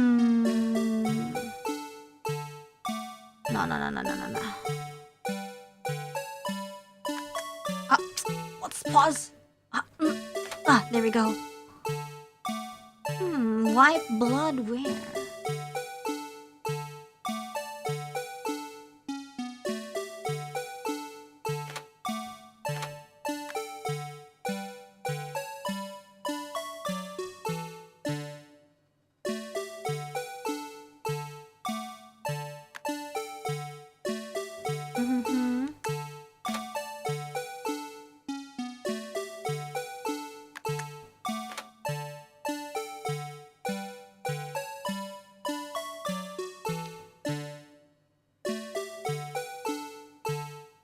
Okay, this is like a glove. There's a glove that fell. Freaking blue badger.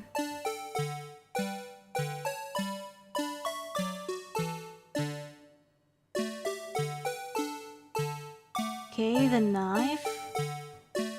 And then he got blood on his thing.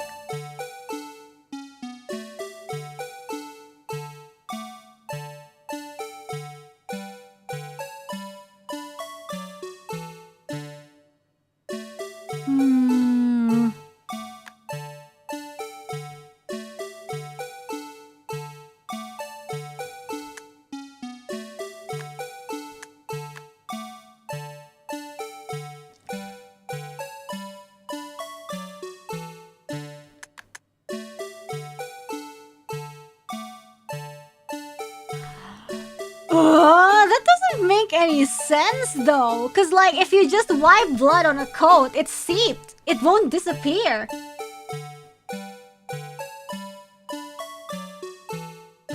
Or maybe he just like straight up... You know what? I don't care. Oh shit, hold on.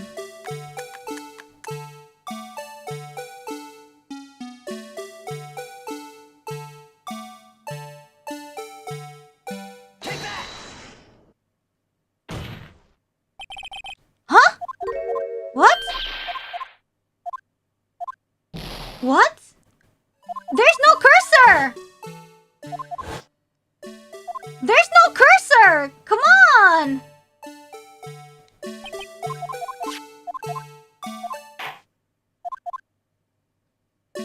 Okay, there we go. Here. Wow, this is so annoying. Hold on, the buttons are so hard to understand. Hold on. Oh, wait. Okay.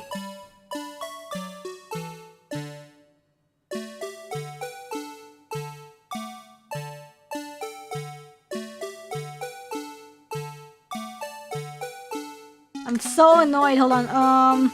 Rewind is this button? Okay. Take that!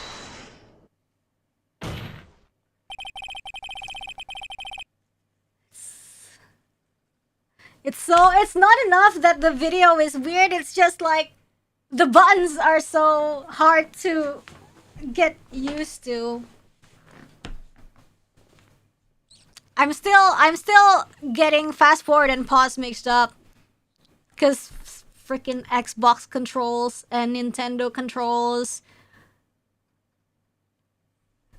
So it's so annoying that they switch A and B. For some reason, you disguised yourself as Detective Goodman and entered the evidence room, though I don't know to what end yet.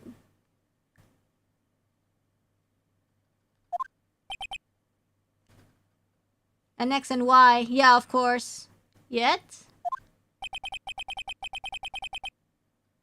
However, something unexpected happened.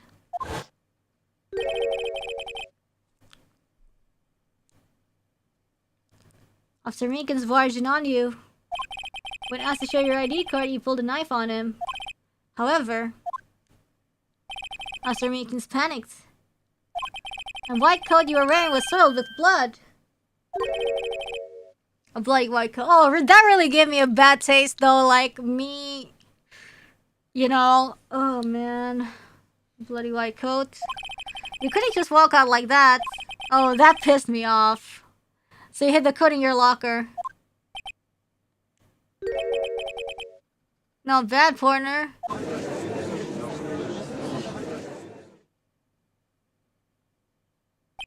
Now then, Officer Marshall. Are you ready to tell us the truth? Looks like I underestimated y'all. I hope you're happy now, Mr. Edgeworth. 2 years ago, if you were only half as persistent then as you are today. Ha ha ha ha! He's gonna korek-korek luka lama, you know? Kinda gonna pry open old wounds. We all wouldn't have to be here now, would we? Officer Marshall, tell the court what you did. All of it. Alright. It seems the time has come. Oh, man.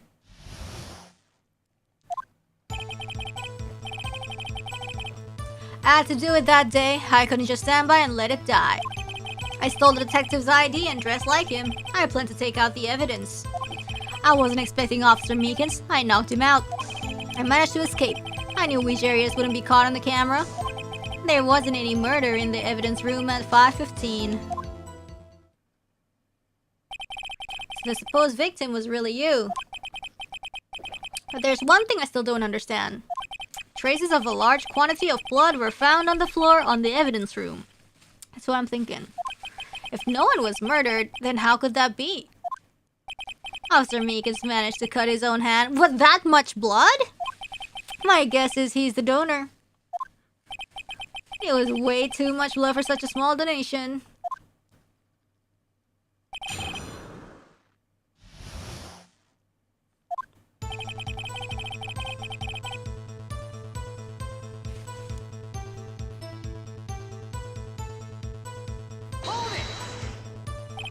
When you say it, you mean... Do you even have to ask, partner? The SL9 incident. 2 years have passed since that case was closed. It was going to completely end with the transfer that day. Not if I have anything to do with it. That incident's not over. But what did you hope to accomplish by sneaking into the evidence room?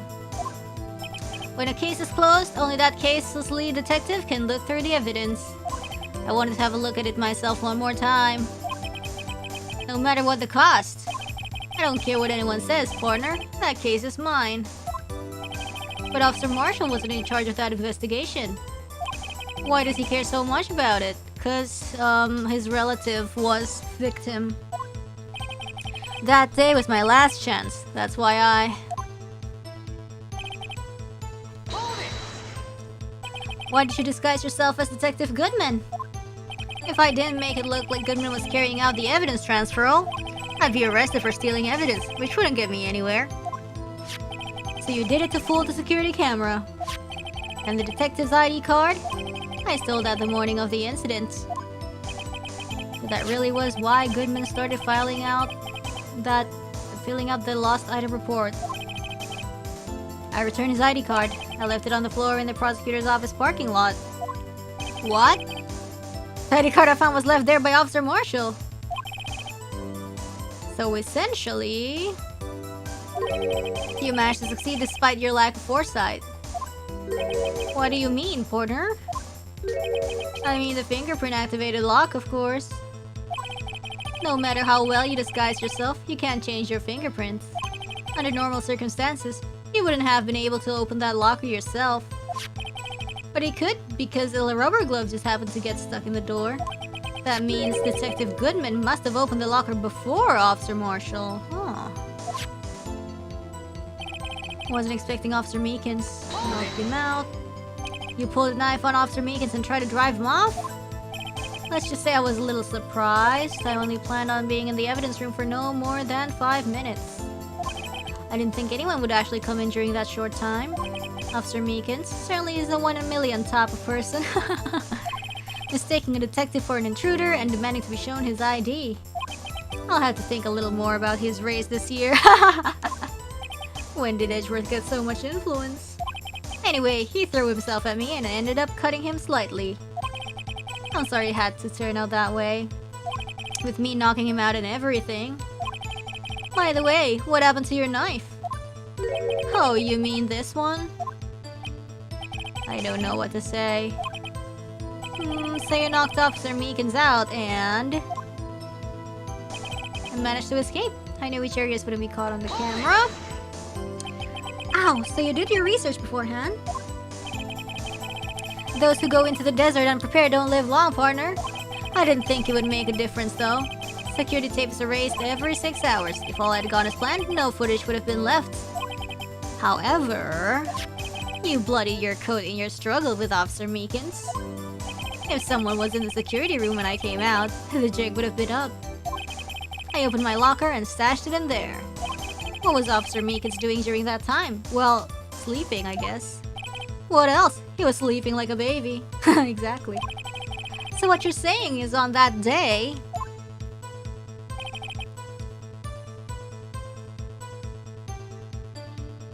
Suspicious. But the blood found at the scene certainly indicates a crime took place. What are you, blind? The victim shown on that tape is me, and I'm not dead yet, partner. So you stole the evidence from the locker? Actually, no, I didn't. Huh? Why not? When I opened the locker, it's gone. Ah! What? Mr. Edgeworth, where's that evidence? It's still missing, Your Honor. Detective Goodman's locker was already empty. Someone else stole the evidence. Officer Marshall, may I ask you one thing? Fire away, partner. It's a free country. Just remember, I'm also free to decide whether or not to answer. Why did you do this? Stealing a detective's ID, injuring a police officer? This is no small offense. Moreover, you're an officer yourself. This will have serious consequences. It can't just be forgiven with a simple cut in salary. Not that salary cuts are ever a valid solution.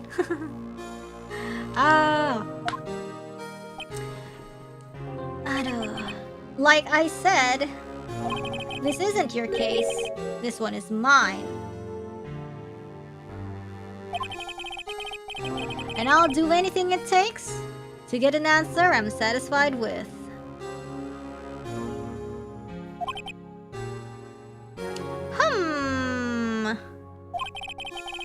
The witness has an unusual amount of zeal. Let's hear more.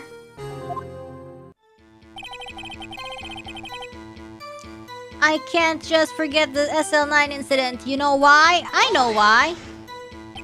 But that case was solved 2 years ago, wasn't it? That's the reason the evidence was stored in the evidence room. Joe Dark was convicted for his crimes. One thing I can say for sure is he deserved his sentence. I remember the Joe Dark case. It involved serial murders, didn't it? I don't intend to complain about how it turned out, but there's something that still bothers me. Something went down at that trial. Something no one will talk about. What happened? I don't know. That's what I'm trying to find out. Why is he so concerned with that incident? Maybe I should present him with what I think his real reason is? I had a feeling we'd wind up here sooner or later. Everyone involved here is related in some way to that case. I'd better take another look at the files. Okay.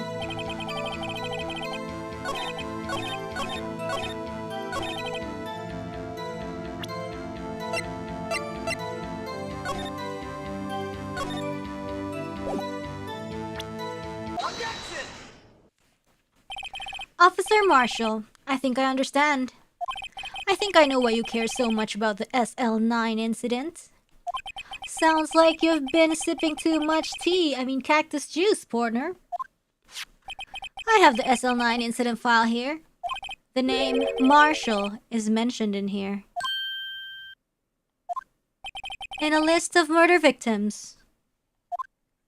Neil Marshall. Are you related to this man? Neil Marshall? Yeah, I'm sure you've heard the name. 2 years ago, he received the same lousy prosecutor award you got. What? A prosecutor? You must be talking about the King of Prosecutors Award. Now we remember. Prosecutor Neil Marshall. He handled the SL9 case before I did. That's right. He was killed. And the case fell into your hands. Yeah, scary. But what's his relation to you? He was my brother. I see the resemblance. He was investigating the murders with Damon Gaunt, the then Deputy Chief of Police. Oh, that's him on the bottom. The group of detectives I was part of worked under them. They were desperate to prosecute the killer. It's like a cowboy family. Joe Dark. My brother fought Dark and was killed. That was the first time Dark left behind any evidence. That was all we needed. He was arraigned and incarcerated. The case was finally closed. At least, according to the public records. What do you mean? My brother couldn't have been killed by Joe Dark. I knew my brother better than anyone. No one could have beaten him in a fight. And that's it? That's your reason for your insane actions? Yo, what? There's more to my brother's death than what the records say. No matter how much you try to hide it, you can't fool me. Dying. Well, at least one thing's for certain. Now we know what happened at the police department on the day of the crime. Well, that was the last day the SL9 case could be reopened. Not satisfied with its resolution, Officer Marshall planned to steal the evidence. Disguising himself as Detective Goodman, he entered the evidence room. Officer Meekins confronted him, so he rendered him unconscious and fled. Yes, this mystery has finally been cleared up. No murder took place at the police department that day. The things that happen by chance never cease to amaze. At exactly the same time as the murder at the prosecutor's office, this fake murder was going on at the police department. Chance? It's gotta be more than just that. So if no one was murdered at the police department on the day of the crime, that means the murder in the prosecutor's office parking lot was the real one. Which, in turn, means only one person could have committed the crime. Oh no, Lana. Chief Prosecutor Lana Sky. Oh. But wait! A verdict wasn't reached in yesterday's trial. Objection! But what about today? Which is why we examined the incident at the police department today. But there's only one reason the defendant was not convicted yesterday. There yet remained the mystery of the simultaneous murder at the police department. It seems to me, this boy's got the draw on you, partner. All of the mysteries at the police department have been resolved. Our sole murder took place at the prosecutor's office. The only suspect is Lana Sky. And the testimony of one Miss Angel Star is completely incontestable. If you have a response, make it a single word or less.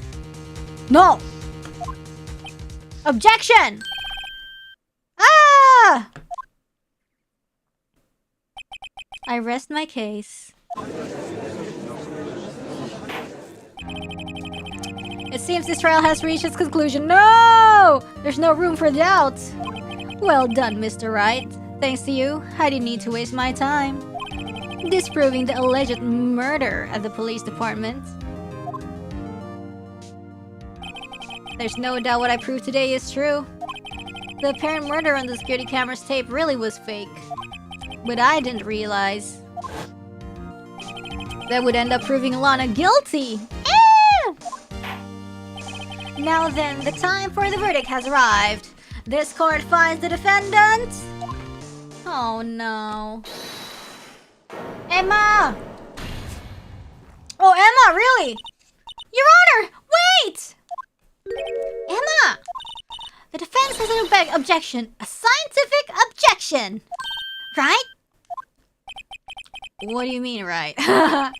Mr. Wright, are you this girl's guardian? No. Your Honor? Oh, in a sense.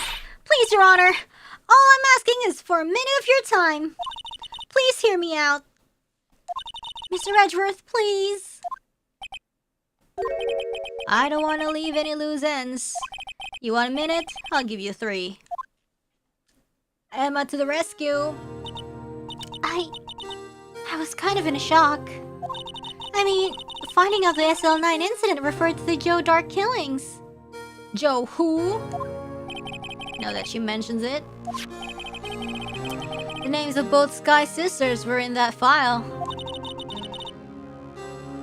That's when I figured it out. I mean, what Officer Marshall was trying to do that day. So I knew his fingerprint had nothing to do with the crime. That left only one thing. The other handprint. You mean the traces of blood found on Detective Gumshoe's locker? But no fingerprints were found on it, right? No, but I figured if I examined it scientifically, I'd be sure to find a clue. So, I ran over there and looked at it again. So did you find something? No? No! Huh? Sorry, I guess I'm not much of a scientific investigator after all.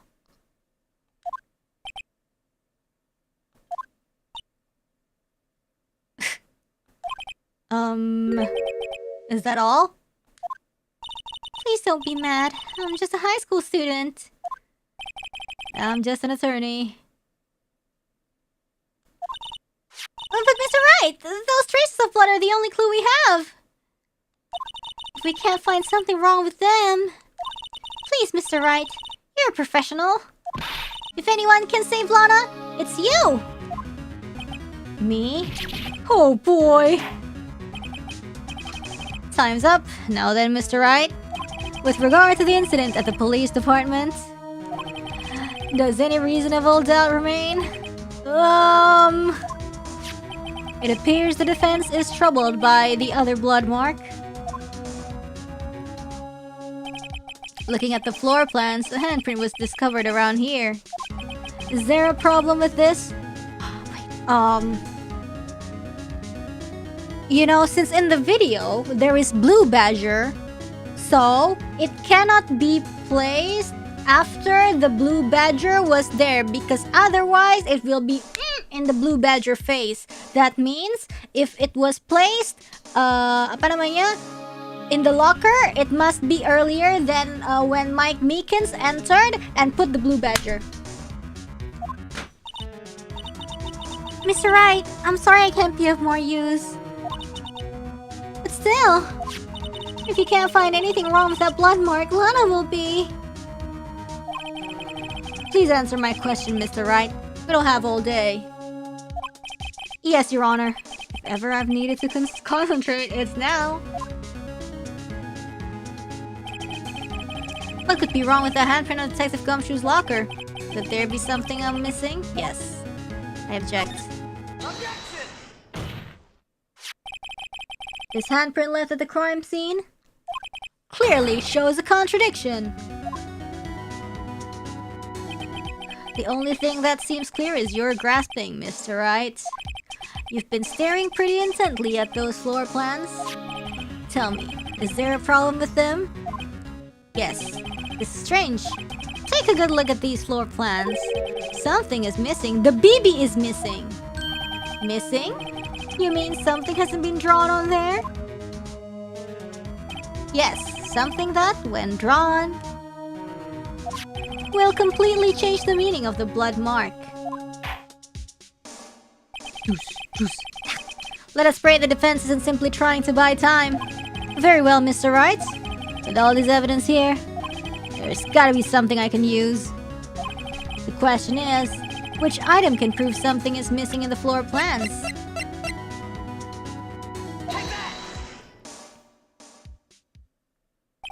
What about that piece of plywood? The Blue Badger, mascot of the police force. Defender of truth, guardian of proof. Explain yourself, Mr. Wright. Please look at the floor plans of the crime scene. The Blue Badger is not there. So watch what happens when we put him in.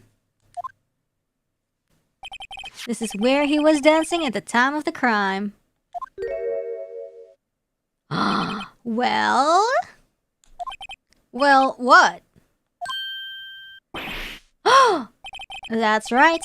So long as the Blue Badger is dancing there, it would be impossible to place a handprint at the spot on the locker. What?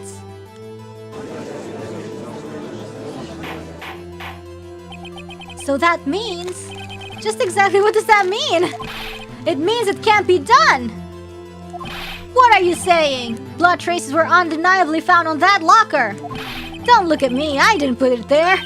Mr. Wright, think it through scientifically! Emma, on that afternoon...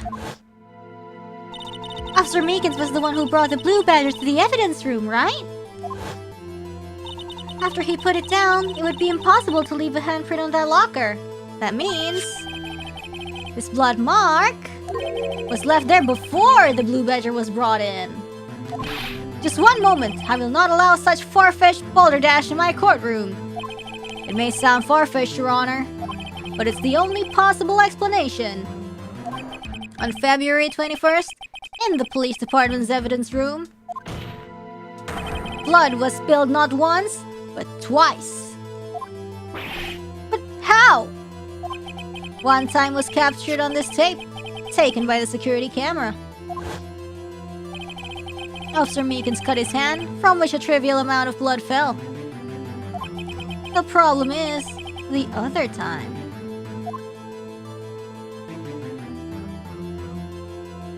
Yeah. Dun, dun. Someone bled prior to the struggle shown on this tape. It had to have been... It had to have been... Detective Goodman when he was really murdered! Objection! That's ridiculous! I refuse to accept your absurd claim! Objection! The murder portrayed in the security tape has been proven to be a fake. However, that does not explain the blood mark found on the locker. So then, assuming this murder you purport really happened, when did it take place? Before Blue Badger! I demand you show evidence that proves when it occurred. When did the first incident occur?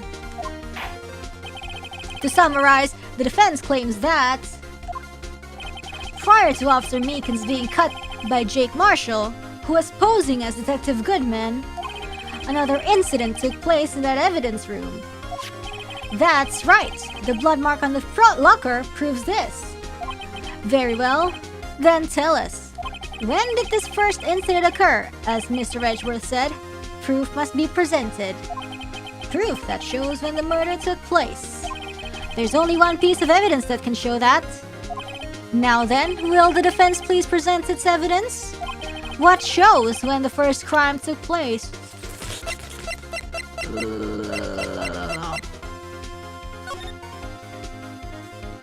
Oh, Miles Edgeworth? Hello? Miles Edgeworth? Miles Edgeworth? Miles Edgeworth?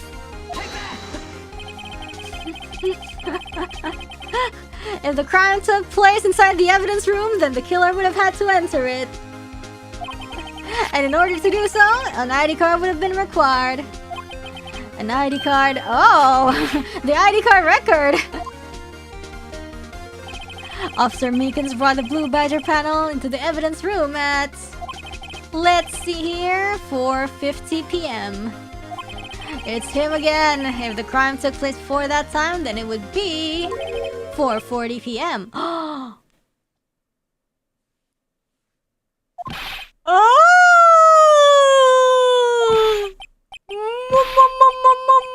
Mordial! Miles Edgeworth, just what have you done? I never would have figured you had the nerve, boy. Drop the act, witness. It doesn't take a lot of thought to figure out it couldn't have been me. Nope, I ain't getting it. I'm afraid I don't understand either. It's clear from the luminal test that blood was there. However, when the second crime took place, both Officer Meekins and Officer Marshall failed to notice the blood. That means the blood from the first crime was already cleaned, yeah. By the real murderer. Edgeworth, it's you. I would have had just 10 minutes to murder the victim, carry his body away, and clean up the blood. Unfortunately, that's physically impossible. Well, prove it. Prove that it's impossible. That would mean the crime must have taken place before Mr. Edgeworth entered the evidence room. Really? Let's look at the chart again. 7777777, Mr. Gepeng.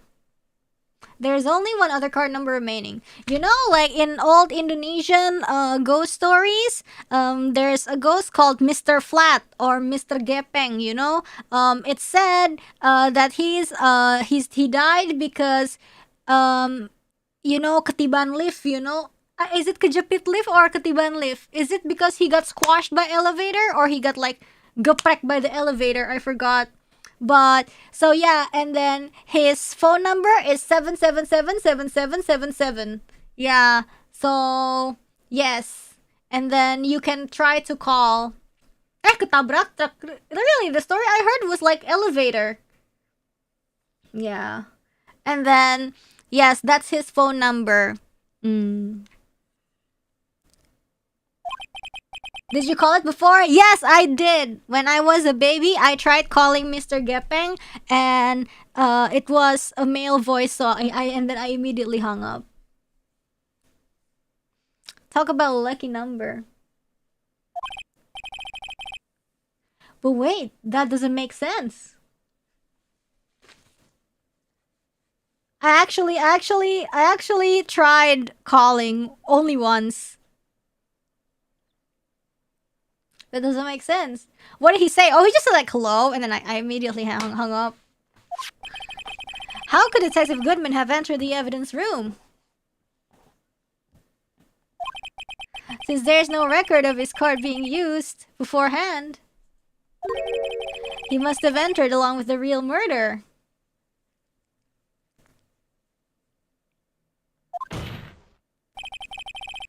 That's the only plausible explanation. Call the number again on stream now? No! Well, as I grew up, I realized that it's definitely just a regular guy. He went in with 7777777. Mr. Gepeng, guys. Mr. Gepeng is the culprit. Mr. Edgeworth, please look into this ASAP. Find out whose ID number is 777777. That's 172 mini, Your Honor. Unfortunately, I'm unable to look up the owner of the ID card. At least, at present. Yeah, that's because he's in a different realm. What? Explain yourself, son.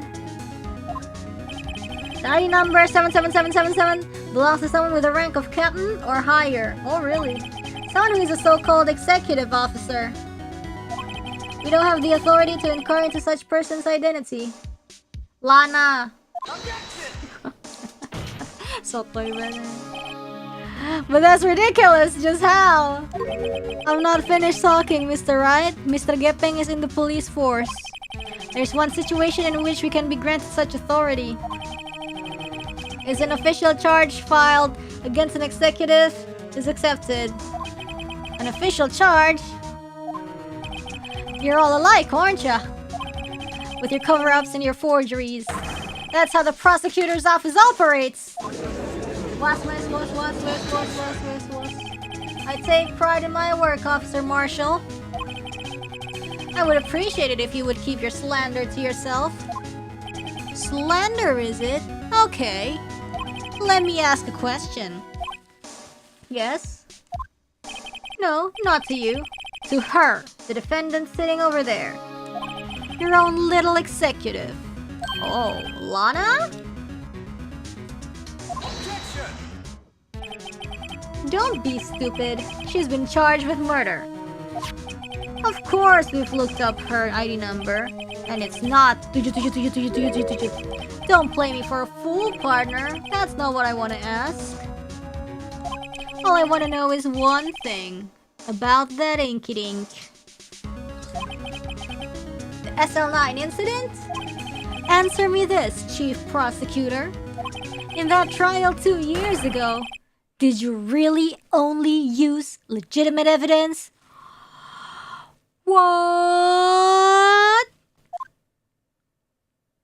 I'm not legally obligated to, answer that. Do you need the witness to repeat his question, Chief Prosecutor? I heard him fine, Mr. Edgeworth. 2 years ago, I was in charge of the prosecution for that trial. At the time, occasionally we felt the powerlessness of the law. At least, I did. Oh, he's gonna confess! She's gonna confess to fabricating evidence! Oh my god, the headache I'm getting. Lana? I became a prosecutor in order to suppress crime with the law. But before I realized it, we were the ones being suppressed by the law. Defendant, just what are you saying? I'll ask you again, Chief Prosecutor. During that trial 2 years ago, did you really present all the evidence in court? Can you look me, an investigator in that crime, in the eye and say that you did? Chief Prosecutor, you didn't! I don't have to, Officer Marshall. Why won't you answer him? Drastic crimes require drastic measures. That's just the way it is. What? We did what we had to, in order for him to get the verdict he deserved. But Lana! Even if it involved forging evidence. Sheesh! What? Damn, prosecutor office gonna be getting the heat. See? That's what I'm talking about. No. No! She's like, jail me already. Lana's remarks caused such a stir that chaos in the courtroom could not be quelled. The conclusion of the trial would have to wait until the following day. If corrupt, why hot? God damn, what?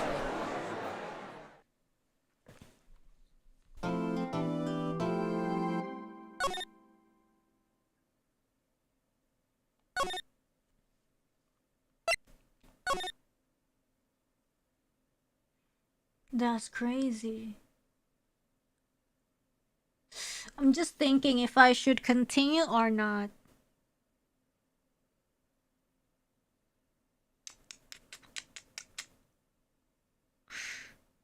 I could do another investigation. It's gonna take, yeah.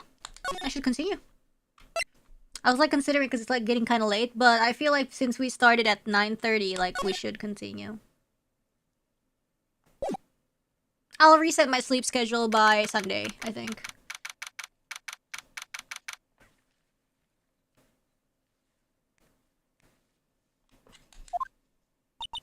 I'm so sorry, Mr. Wright. I'm sorry for what my sister said. Drastic crimes require drastic measures. That's just the way it is. We did what we had to in order for him to get the verdict he deserved.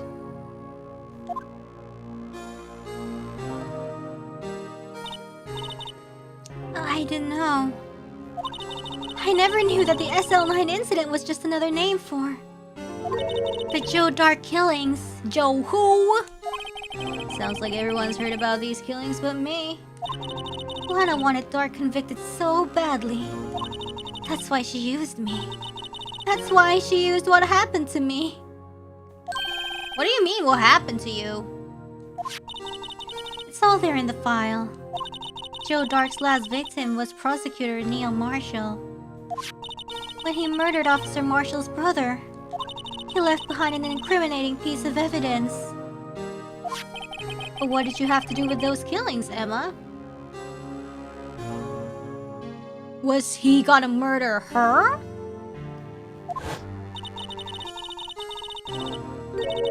Ah, yes.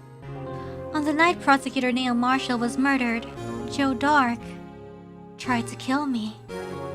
So if not Marshall, it would have been Sky. What? He tried to kill you? Officer Marshall's brother, Neil, was only trying to save me. So that means you... Yes. I was a witness in the Joe Dark trial. I didn't see that one coming.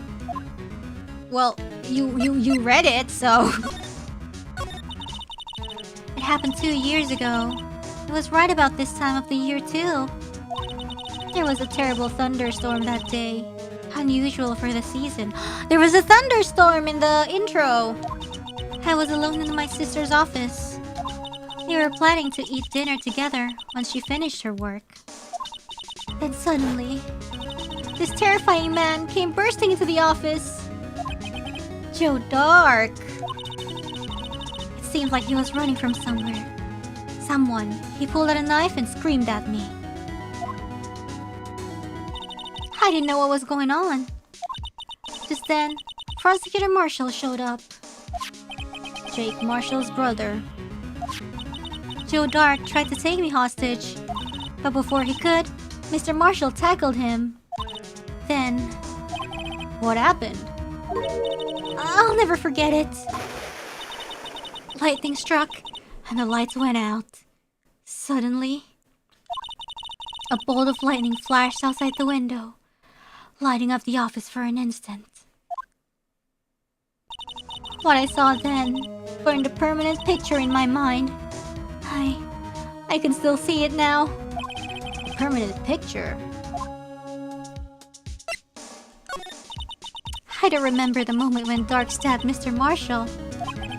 So you weren't able to testify about that? No, I was only asked about when I was attacked. That must be why Lana... Why she made up the crime. Made it up? You mean provided bogus evidence? The prosecutor's office wanted that guilty verdict so badly. Lana forged the evidence, and Mr. Edgeworth used it. Edgeworth? Yes, but I'm sure he didn't know anything about it. He couldn't have known he was given false evidence. Even so, that's when it all started. The rumors about Mr. Edgeworth, I mean. It's all my fault. If I could have just testified properly, none of this would have happened. So it's true. Even though he may not have known it, Edgeworth really was involved in falsifying evidence. After that case ended, Lana was never the same. She became cold, like she is today. She must not have been able to face up to what she did, especially not to Emma.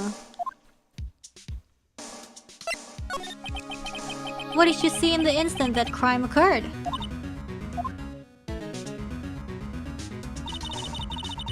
Dark knocked down Mr. Marshall and raised his knife. Neil Marshall was stabbed right in front of this poor girl. His hair looks like an onion. I don't remember what happened after that. Apparently I passed out. Oh. When I came to, Lana was cradling me in her arms. Poor Emma. You've been through so much. Hehe. I couldn't bring myself to testify about that instant. I tried, but the words just wouldn't come out. I drew a picture, but it wasn't any good. 2 years ago, You must have been 14. It's understandable. once it was all over, I made up my mind. I decided that when I grew up, I'd become a scientific investigator. I want to be able to fight crime with my testimonies and find the evidence to make an airtight case, so sister won't have to make up evidence. Show! That way, Lana would never have to forge any. I see. I think I'm finally starting to understand what makes Emma tick. But there's still something that bothers me about that crime. Something puzzling. There's something that's puzzling me, Emma. What is it? You said you were in Lana's office at that time, right? That's right. Why then would a serial killer come running in there? Not only that, but he was being chased by a prosecutor. How far into the chapter are we now? We had 2 trials and now it's day 3 of investigation? There's no mystery there. Joe Dark had been taken in for questioning that day. Taken in for questioning? You mean by the police? Of course. This happened at the police department. He tried to run away halfway through the interview and fled into my sister's office. Why did he run all the way over to your sister's office? Because the detective offices and the questioning room are right across from the elevator. Across from the elevator? But Lana was the chief prosecutor, wasn't she? Maybe she wasn't a prosecutor? No, silly. Didn't I tell you? 2 years ago, Lana was a detective. Everybody has a career change in this game. She was the best in the entire force. What? That's news to me. After the Joe Dark case, she was transferred to the prosecutor's office and made chief prosecutor. Lana used to be a detective? I'd better have another talk with her. This is what makes like people depressed about like them like being in a midlife quarter life crisis and like, you know, I'm doing nothing in my job, like, and you know, these unrealistic expectations in these, you know?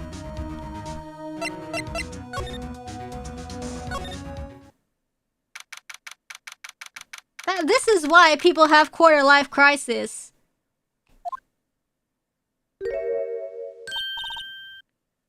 Lana.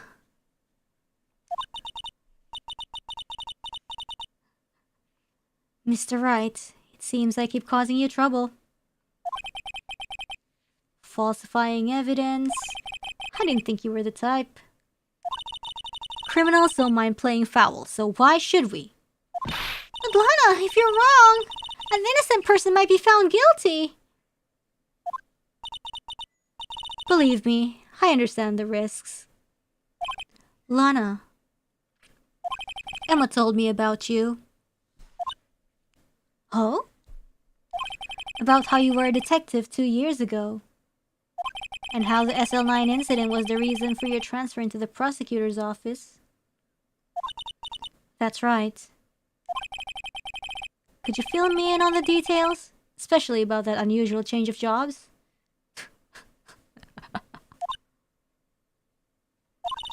I suppose you have a right to know, Mr. Wright. Haha.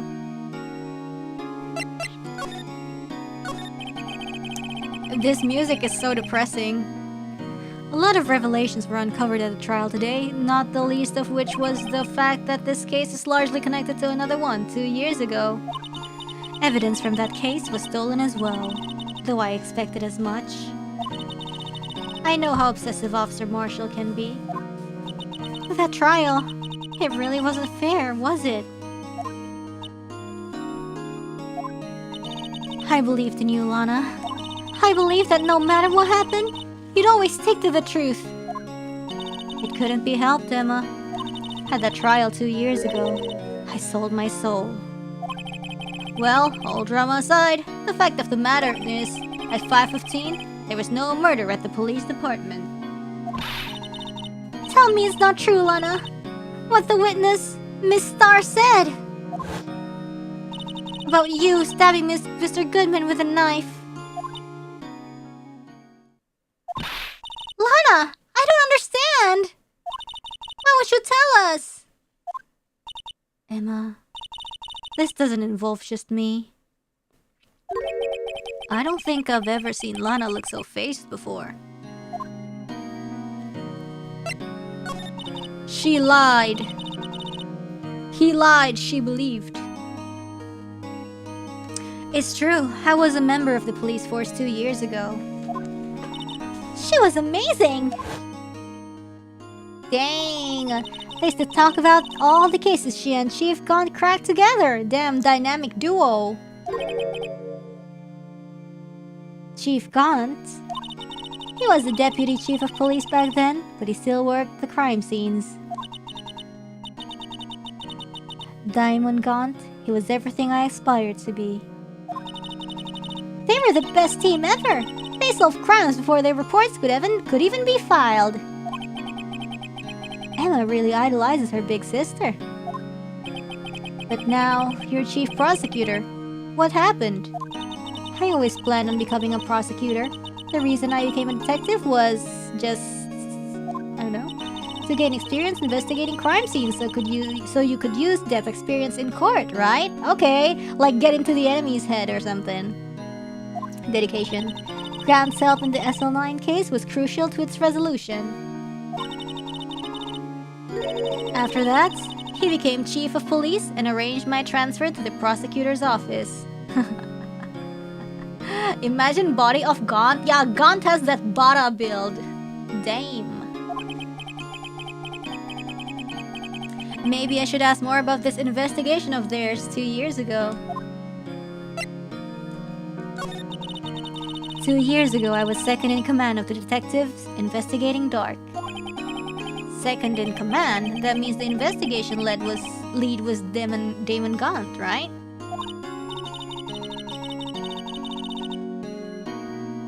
Yes, Deputy Chief Gaunt and I shared the same office and the same investigations. Damn. They even had the same office. Ooh, what?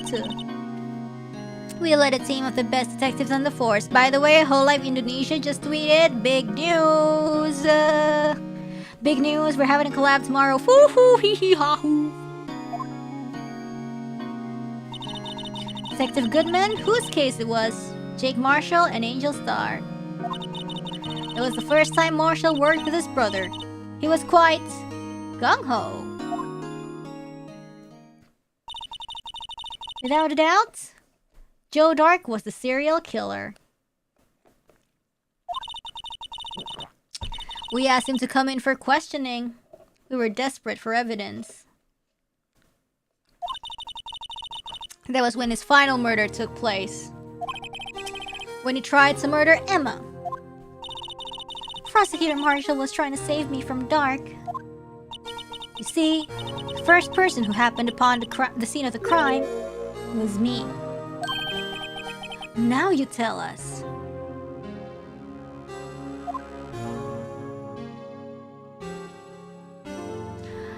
Afwa? Damon Gunt and Neil Marshall were the ones questioning Dark that day. The investigation was in its final stages, and Dark must have suddenly panicked. So he waited until Gunt and Marshall let their guards down and fled the room. From there, he ran straight to the office shared by Deputy Chief Gunt and myself. Bentar, I want to charge my phone.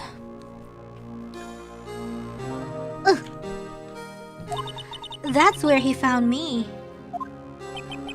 So, you were the first person to run to the scene, Lana? It appears so. I was filing some papers while Gunt and Marshall were questioning Dark. Is it less than 1%? It's 6. Plenty, but you know. Oh, what? When I returned to my office, I saw 3 bodies on the floor and smelled blood. What is going on? 3 bodies? Prosecutor Marshall, the victim Emma, who had passed out, and the suspect, Joe Dark. During the struggle, it seems Mr. Marshall struck a final blow before he died. Oh, okay. Joe Dark had incurred a minor concussion and lay unconscious. What did you do? To be honest, I panicked. I picked up Emma, carried her out of the room, and just held her. Can't blame her after all. Her sister must have gone through. Yeah, okay. After that, I placed Dark under immediate arrest. Let me get this straight. You were all involved in the SL9 incident? That's right.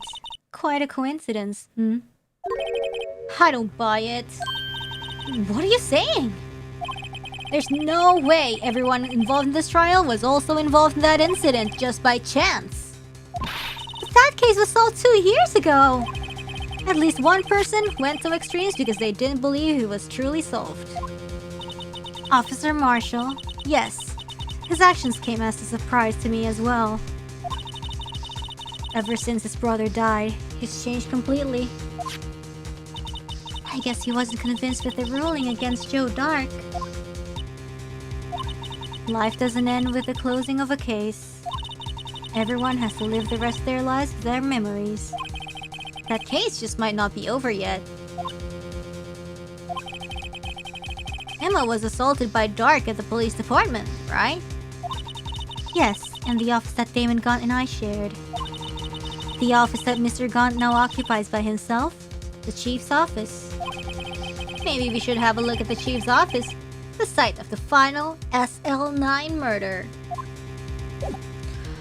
Alright, let's check it out.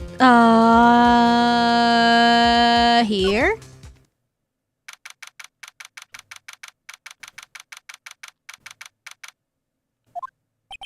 No one's here today. Not even Miss Star. Everyone's probably busy looking into what exactly went down in the evidence room. That must be where the detectives are. But we proved in court today that on the day of the crime, no one was murdered in the evidence room at 5:15 p.m. Yeah, I thought we were finally making some headway in our case. But instead, it looks like we just ended up making Lana look even more guilty. Hang in there, Lana. I've got to find all the answers by tomorrow.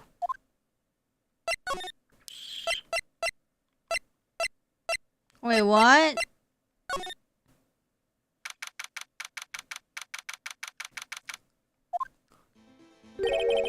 Howdy, Bambina. Oh, Mr. Marshall. I never thought things turned out this way when I woke up this morning. Que sera. You never know where life will lead you, eh, Bambina? I should have known my luck had run out when old Billy dried up this morning. Billy? Must be his pet cactus. Say, where are you headed? Just over to the prosecutor's office for a little interrogation. It's a voluntary appearance, but we all know I won't be coming back. Sorry, but you can't go in the evidence room today, partner. Mr. Marshall, Why did you do it? Why do prospectors act west? If ever there was a case I needed to know the truth about it, it was that one. Before you turn yourself in, Mr. Marshall, would you mind telling us exactly what happened? Huh. Looks like I won't be getting a steak lunch today. Talk again. Something was fishy about that trial from the beginning. It wasn't just me either. All the detectives thought so. What do you mean, fishy?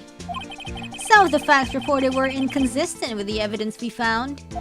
For example, the murder weapon. The murder weapon? You mean that switchblade knife with a broken tip? It was Joe Dark's, alright. But in the initial autopsy report, a question was raised. A question? The blade of the knife was not a perfect match for the wound the victim sustained. What does that mean? It could be that it's not a murder weapon? Yeah. However, in the report that was finally submitted, that possibility had been erased. Could the facts have been concealed with forged evidence? That case left behind scars in all of us. The scars that the SL9 incident left behind? I got the looks, but he's got the... I got the looks?! He was one of the best prosecutors around. I had just made detective when it went down. Okay. It was our first case together. How old was he? Your brother. He was 27 at the time. He was awarded the highest honor that very day. The highest honor? You mean the... King of Prosecutors. I knew it. What are you looking at me like that for? That's an honor for a prosecutor. Mr. Marshall must have really been close with his brother.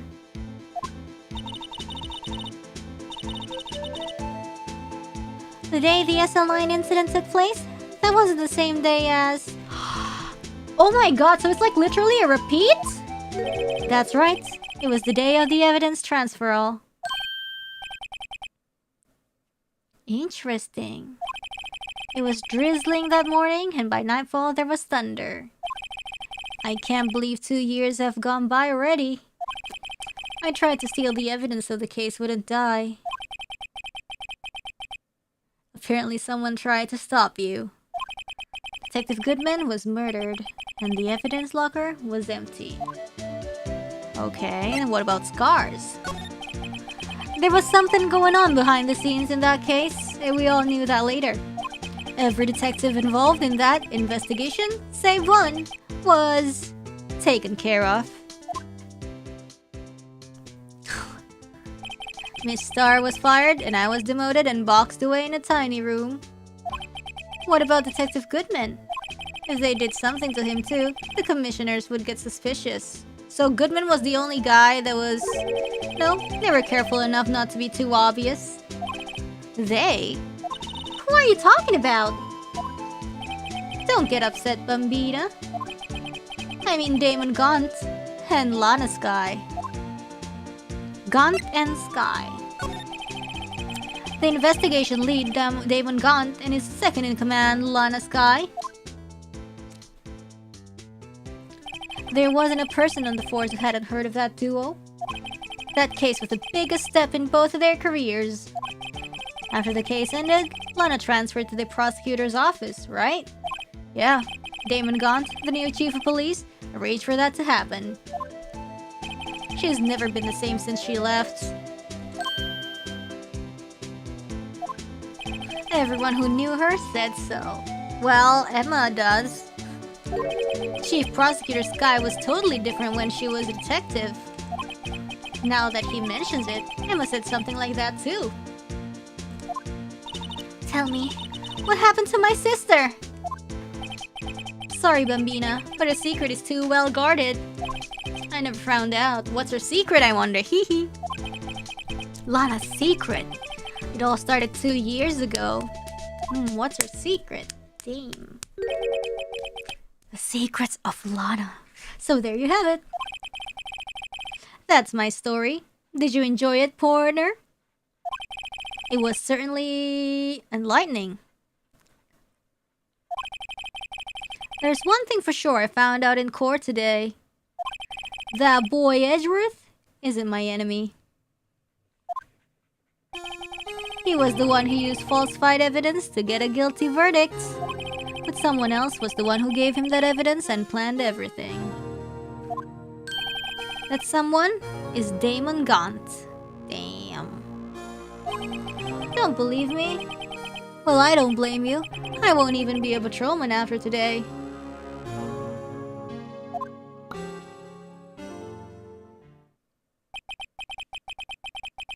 Too bad I won't be around to work with you when you become a real scientific investigator. Aww. Adios, Bambina. Okay. That's sad. Where should we go?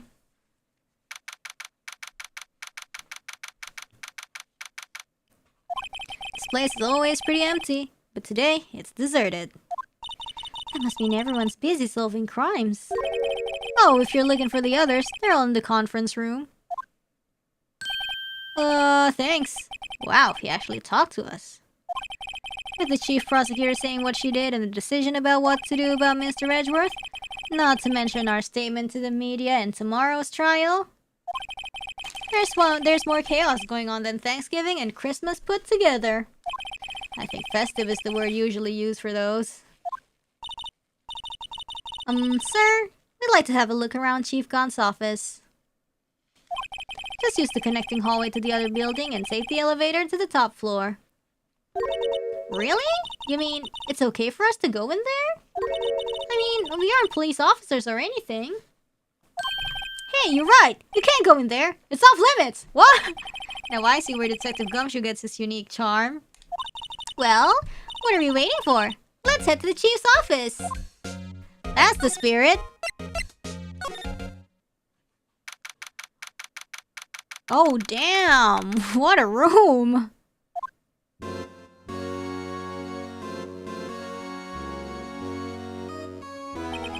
Whoa, where am I?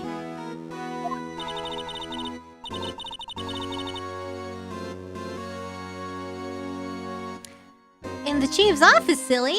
At least, that's what it said on the door. Check out that pipe organ! That's real, isn't it? Hey, I used to take organ lessons in kindergarten. I thought she was like, I used to take organs. They used to call me Little Miss Bach. I thought I was a genius until they tried teaching me notes.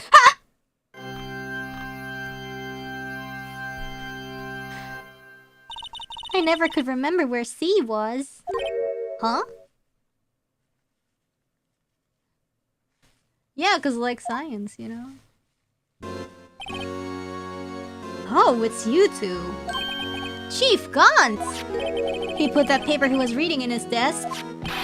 So, righto! Have you been swimming lately? No, I haven't. I've been kind of busy lately. I can appreciate that. I've had my hands full too, with Mr. Marshall's misconduct and Lana's provocative statement. Provocative statement? No, you mean about the forged evidence. 2 years have passed since that incident. My, how time flies. See that big picture on the wall over there? Look, that's the vase! That's the picture of Lana, Neil, and me. So this is Mr. Marshall's brother, Prosecutor Neil Marshall. Dun, dun. We took it to commemorate our work together. Something's not right with this picture. I can't quite seem to put my finger on it though.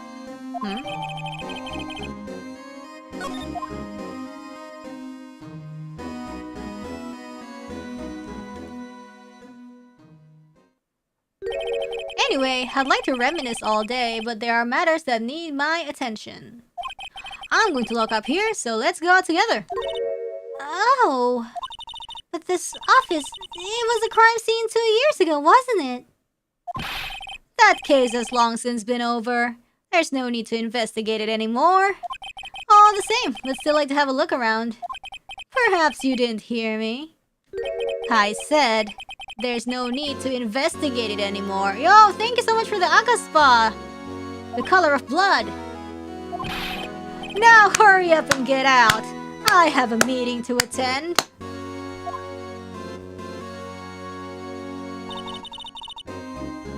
Looks like we aren't welcome. It seems that case isn't over with just yet, after all. What do you mean? Chief Gunn denied our request to search the crime scene. That means there must be a reason he doesn't want us looking around in there, or he thinks you're annoying, but like, I agree with him. Like, I agree that he's sus. You mean like a clue? There's gotta be a way we can get inside the chief's office. I don't know.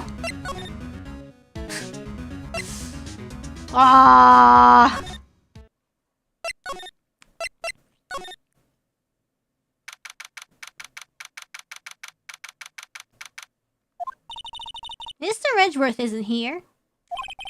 Maybe he's being questioned by an inquiry committee? He took a real beating in court today. Yeah, with Lana admitting to falsifying evidence 2 years ago. I guess we'll just have to come back later. Kemana ya? Bye.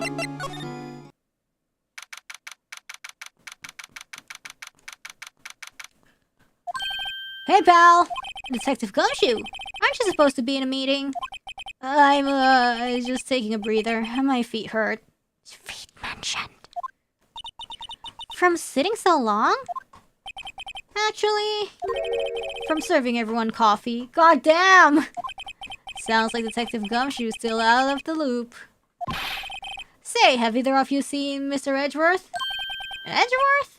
No, why do you ask? He's under fire from both the police department and the prosecutor office. It's almost like the battles between you two in court. That sounds serious. Is it because of what my sister said? That's basically what it all boils down to. That falsified evidence 2 years ago. Now Mr. Edgeworth has the whole world after his blood. Yikes. But why would Edgeworth be blamed? It's not like he knew the evidence was forged. Lana Sky is the guilty party here, isn't she? Regardless, prosecutor is responsible for the evidence they present in court. Not only that, but as you know, there have been a lot of rumors going around about Mr. Edgeworth. His amazing talent as a prosecutor has kept him safe from those who don't like him. But now, with this... Are there really so many people who hate him? You see, if you don't got haters... If you have haters, that means you made it. So Edgeworth is a good prosecutor, because like, people hate him. In our world, only those with talent rise to the top. Mr. Edgeworth not only has that, but he's young. There's no better recipe I know for making enemies. Hey, Dick! Keep up the good work! Yes, sir!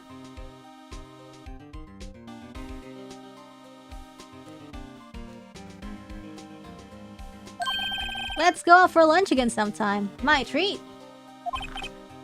Yes, sir. You gotta take me back to that joint sometime, okay, Dick? Yes, sir! Since you don't have any problems with enemies. Huh. Yeah, well, I'm careful not to stick out. Anyway, I'm a bit worried about him. Under all this pressure, I'm afraid Mr. Edgeworth just might crack.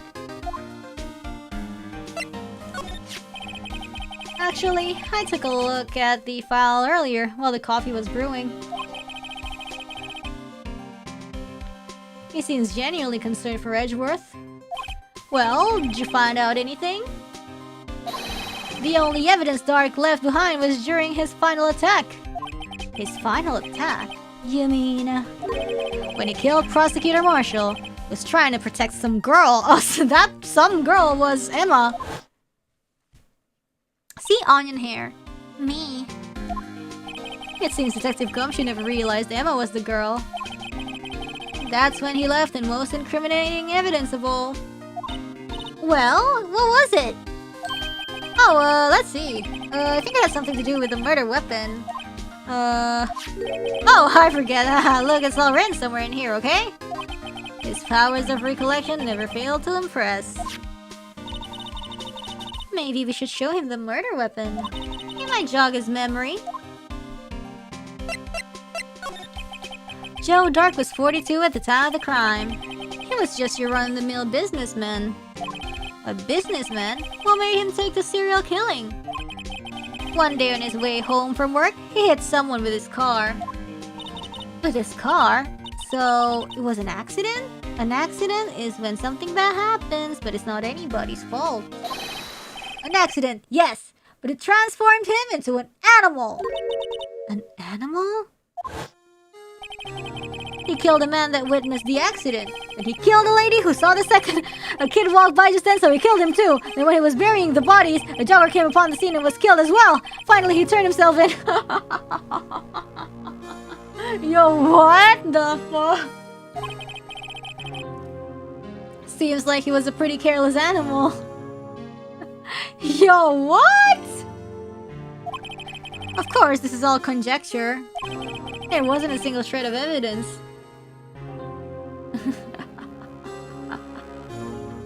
Yo, what? So he turned himself in. Yes, but in the middle of his questioning, he fled and murdered his final victim. Prosecutor Marshall. That crime was witnessed by someone too, but luckily Dark was arrested on the spot. Yo, but like for real, man, I can see a little bit of myself in Gumshoe, in which like, oh yeah, it's in the case files, and he was like, where? Oh yeah, I don't know, page what? I forgot. Like, I don't know. Some people say like, I think like even like some people were like, oh yeah, like yo, what date is your something important? And I'm like, I don't know, I forgot. But like the thing is, I don't need to remember that. If I want to remember, I will look at my memo, you know, that happened to be at home or something. So it's normal that I don't remember. And then people are like, you don't remember something that important? And I'm like, well, I don't know. I got more urgent things to stick in my brain, you know.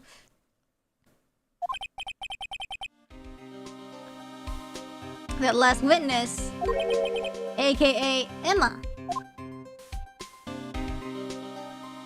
Like what? Oh, like for example, like when I was in Japan, like my dance practice days, or like my like recording days or something like that. Like, oh, when do you have this? And I'm like, I don't know, I forgot, you know. Like, I forgot, like sometime next week, but I forgot, you know, something like that. Like, it literally doesn't matter. I have it written on like my memo, you know. I just I can't remember it off the top of my head. Anyway, about this. Hey, is that? There's a tag attached to it with the label SL9 incident on it. I believe this would be the broken murder weapon you were speaking of. What are you doing with that? Ever since that case was closed, that knife has been locked away in a locker. On the day Detective Goodman was murdered, this suddenly disappeared from their locker. And was found in Mr. Edgeworth's car muffler. That's it! What? Now I remember what that incriminating piece of evidence was. When you showed me that knife, it all came back to me. Well, what is it, Detective? Quick, before you forget again! Okay. Let's talk. This knife. It was Joe Dark's, wasn't it? That's right. We traced it back to the store he bought it at. Plus, it had his fingerprints on it too. But no one actually witnessed him using it to murder anyone, right? That's where his luck ran out. When you take a good look at the knife, you'll see it's broken. You don't have to take a good look to notice that. Yeah, well, anyway... Who's Akane-chan? Akane is Emma? Take a guess where the broken off tip of the knife was found. Inside the body of Neil Marshall?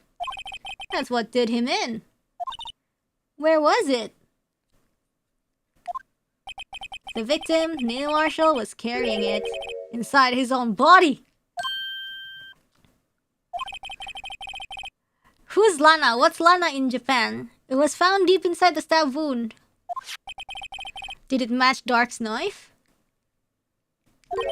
Ya bet! Down to the last fiber.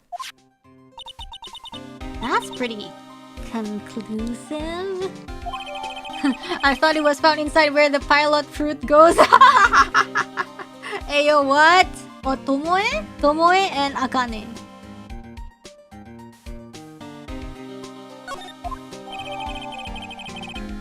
Switchblade knife updated in the court record. Okay. Well, there you have it, in a nutshell. That's all I know. Can I ask you one more thing? What is it? If it's money you need, you should ask Chief Gaunt. It's not money, but it does concern the Chief. His office is a crime scene, right? It's where Prosecutor Neil Marshall was murdered. The Chief's out now, and his office is locked. But we'd like to have a look around if that's okay. Well, any detective's ID card can unlock the door. So, can I borrow?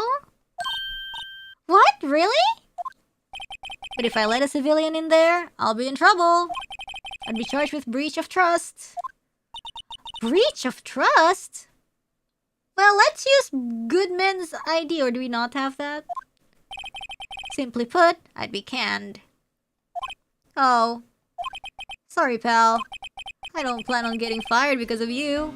Yeah, that's fair, that's fair. How about this ID? Yeah, that's what I'm saying. Oh, the data was deleted the day he died. Ah, damn. Oh. So in other words, Gumshoe is our only chance of getting into that office.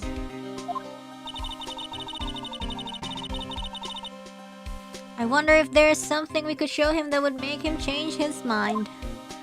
Baya. Anjing. Aku nggak tahu apinya. Atau I don't know which one.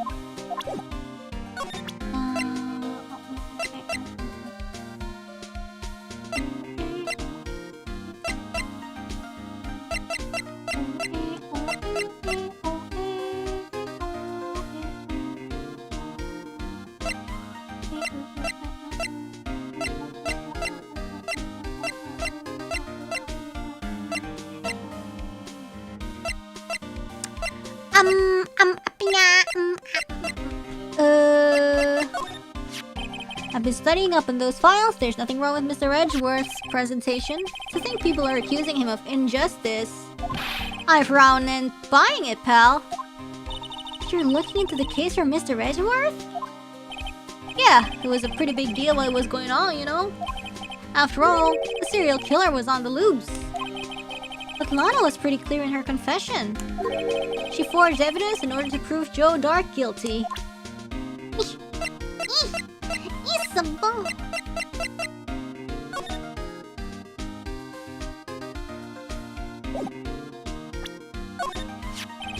That's the ID card record, isn't it? Yes, there's only one number left to investigate. At 4:20 p.m., the victim, Detective Goodman, must have entered the evidence room along with someone else. Someone with an executive officer number. The number of Mr. Gepeng. That's 172 Main Detective. An executive officer. I just might have a hunch. It's Damon! It's Damon Ganto! Kasi apa ya gua? Anjir, ngasih apa ya gua?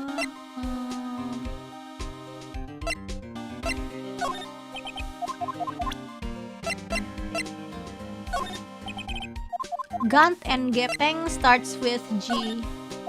Oh, I can't believe he did that. You know Officer Marshall? Of course I do. He was like a mentor to me. When I first started out, he even gave me a small cactus. Really? He said, Dick, she'll listen to all your troubles. Note to self, Detective Gumshoe talks to a cactus. Hard to believe he's just a patrolman now. Someone ought to trade places with him. What? Why are you looking at me like that?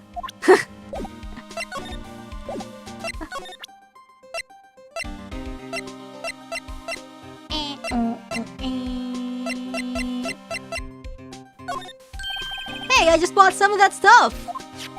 Now I can go around detecting blood traces too, let's go! Wow, is that a new type? I've never seen that bottle before. Add 3 inches to your base height. Huh? Base height? Hey, let me see that! What is that? Looming tall. New and improved growth for...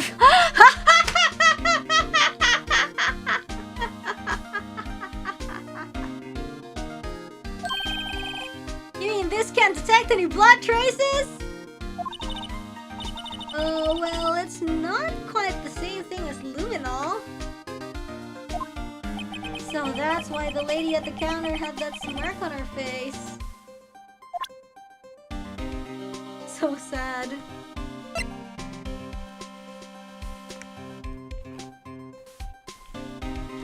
Okay.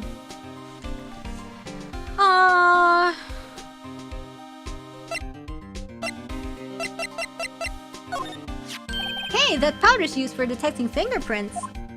Yeah, Mr. Edgeworth gave it to us. He did what?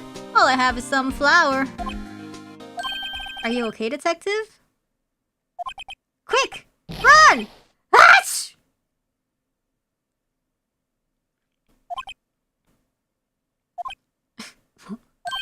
If it's any help, one time I took a nap on the bench with wet paint. Why am I not comforted? No.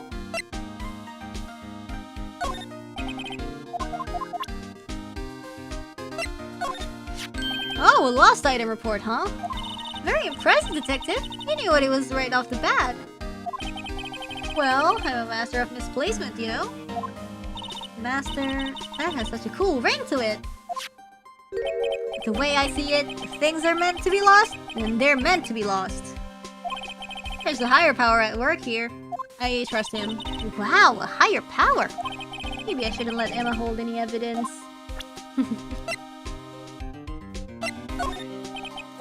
Yeah, I'm just gonna brute force, you know? Because I have no idea. No locker can be opened without a fingerprint match. Besides, there's no reason for the murderer to touch his own locker. Wasn't your locker the one with the blood on it, detective? The handprint of the real murderer's cloth hand without any fingerprints. Shh! If they come to arrest me, you'll defend me, won't ya? If that happens, I think you'll do better pleading with Edgeworth. About that jar, I think I've seen it before somewhere. Somewhere? Or maybe it's one of those memories people have from previous lives. What? This must be the most uninformative detective I've ever met.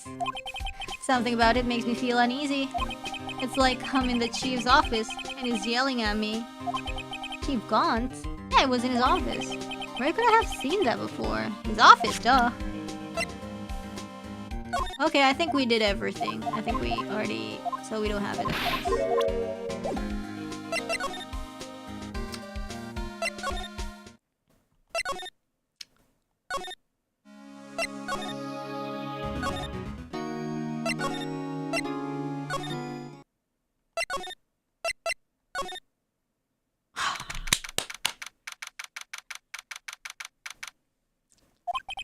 I wonder if Edgeworth is back yet. There he is! It looks like he's writing something.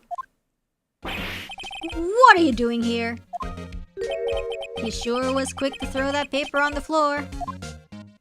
What's he doing? Tough day in court, huh? I've had to live the past 2 years with rumors flying around. What's another allegation to me? Cheer up, Mr. Edgeworth! I'm rooting for you!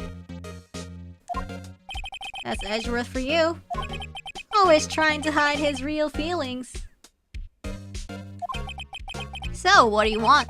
Unlike some people, I don't have all day. Let's see what this is. I wonder what he was writing before. Come on, Mr. Wright. Let's take a look. Are you crazy? Edgeworth is sitting right there. Just distract him. I'll check it out. Hey, Edgeworth. Is that Detective Gumshoe out the window there? Oh no, he is falling to the ground. Hold on. First, let me see what this girl's doing crawling around my feet. He didn't even look. What? Letter of... Oh, is he gonna resign? Yo, I was just talking about resigning on on the Suika game stream. It was on the Indonesian talk show segment. If you're having trouble reading, I'll read it for you.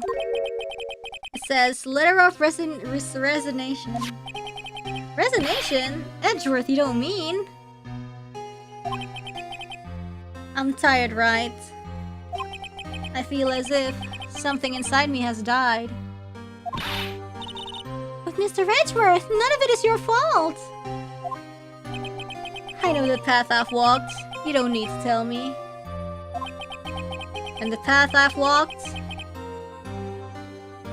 hasn't been a just one. I can't forgive myself for what I've done. I think the talk was about if you want to commission someone, you can't do it last minute because you know, they're busy, so it's probably good for you to give them a heads up 1 month before. And then the other lady was supposed to be like, oh, so it's just like when you resign from a job, right? You give them a 1 month notice. And no one else should forgive me either. Uh-oh, I think he's serious. Mr. Wright! Please, you have to do something! This letter of resignation. I wonder if I can use it for anything. Show Gumshoe and be like, yo!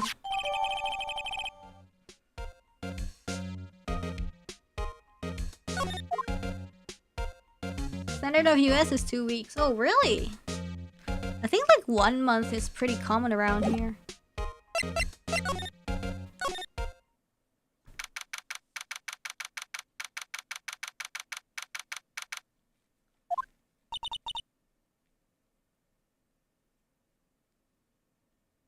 Excuse me. Oh shit, not even gonna talk to Edgeworth. I forgot, sorry! Would either of you care for a quarter pound of roast beef? Yes, I care. Miss Star! I guess she's out of lunches.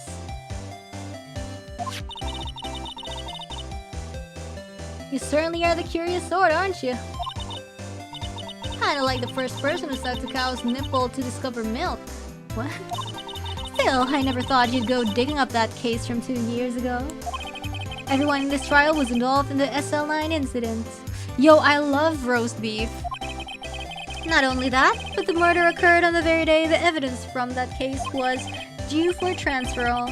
This can't all be attributed to mere coinkydink. You think I should eat sushi tomorrow? I'm kinda in the mood for good sushi. Aren't you forgetting something? You know, that little scene I happened to witness? The instant Lana stabbed Detective Goodman with a knife.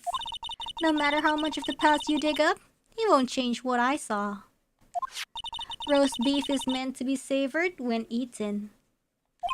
Miss Star's hatred towards Lana? It all dates back to 2 years ago.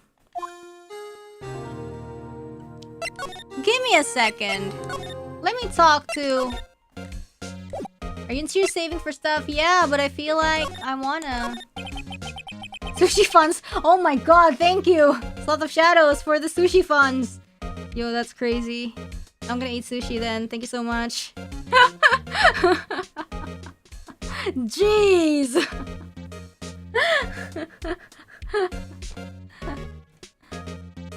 There's no excuse from what I've done. 2 years ago, I used false evidence to obtain a guilty verdict. That's what it all breaks down to, and nothing I do can erase that fact.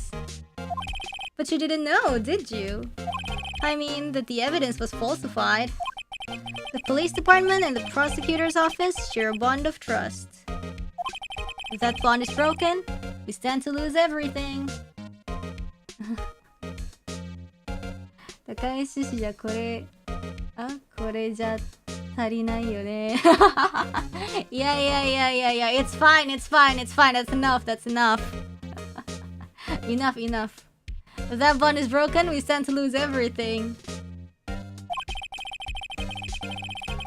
The police department's error is my error. My responsibility as the prosecutor in charge. Yo, like I ate outside. I ate like one portion of like tofu.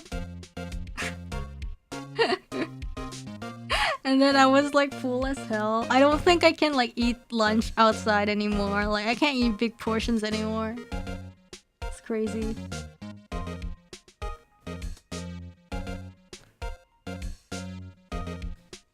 The fact remains the same no matter what excuses I might have.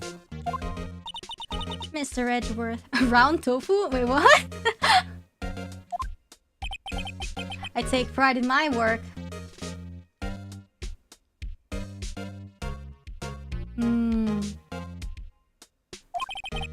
So tell me why. Why has it all come to this?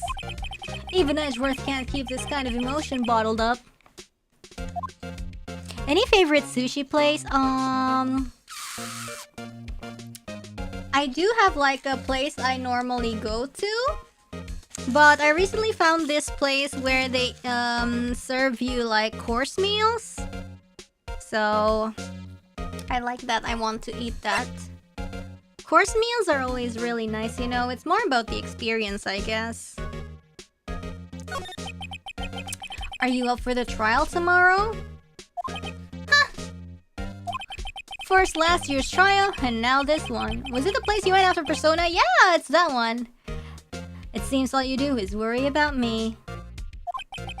To be honest, you're getting on my nerves. But Mr. Edgeworth, you can't just walk out on the trial. Tomorrow's the last day. It's too late to change prosecutors. I'll bet that's what my superiors are banking on.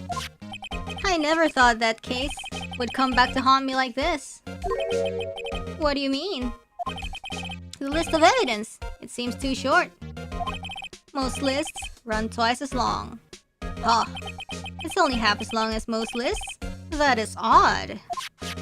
After Neil Marshall was murdered, I became prosecutor for that case. I may not have been part of the investigation, but I knew what I had to do. Use the evidence I was given to prove the suspect guilty. That was really the only thing on my mind at the time. I mean, he's not wrong. Say, we just saw a picture taken around that time. That picture? Something seemed strange about it. So, presented to him. This picture was hanging on the wall in Chief Gunt's office. Prosecutor Neil Marshall. He had just started making a name for himself. Looks like this was taken when he received the King of Prosecutors trophy. Apa kabar Suika Game? Wah, ini sih udah 3494 ya skornya. I'm number 3 in all of hololive at the moment. Speaking of that, there's something that bothers me. Yes? The trophy Mr. Marshall is holding. It's a little different than yours. Yeah, they got rid of the sword thingy, I guess. You're right. I remember now. Remember what? That was what the official prosecutor's trophy looked like until 2 years ago. There's a story behind its design. A story? Sounds interesting. Would you mind telling it to us? It's simple, really. Contradiction. That's what the award's based on. Sword and shield?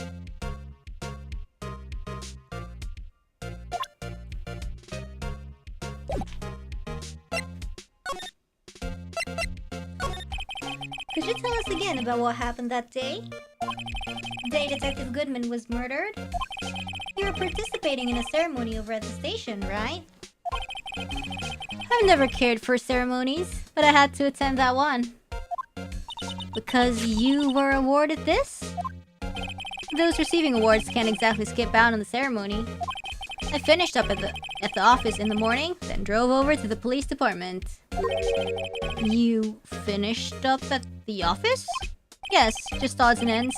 Clerical stuff. I didn't plan on returning to the office that day. That is, until I was asked to take something back. Take something back? This! Oh, the screwdriver! Chief Gon asked you to hold on to that, didn't he? Yes, it was a piece of evidence in a case that was closed half a year ago. He asked me to bring it back to the prosecutor's office. That's the story we heard yesterday. So you came back here to the prosecutor's office because the chief asked you to? That's right. Okay. This award originates from an ancient Chinese tale. In Chinese, the word contradiction is written with 2 characters. The first means halberd, and the second means shield. Have you heard this story? Oh, it's halberd, not a sword. Oh, sure, everyone knows that. Why don't you tell it though, for Emma's sake? Ah, very well.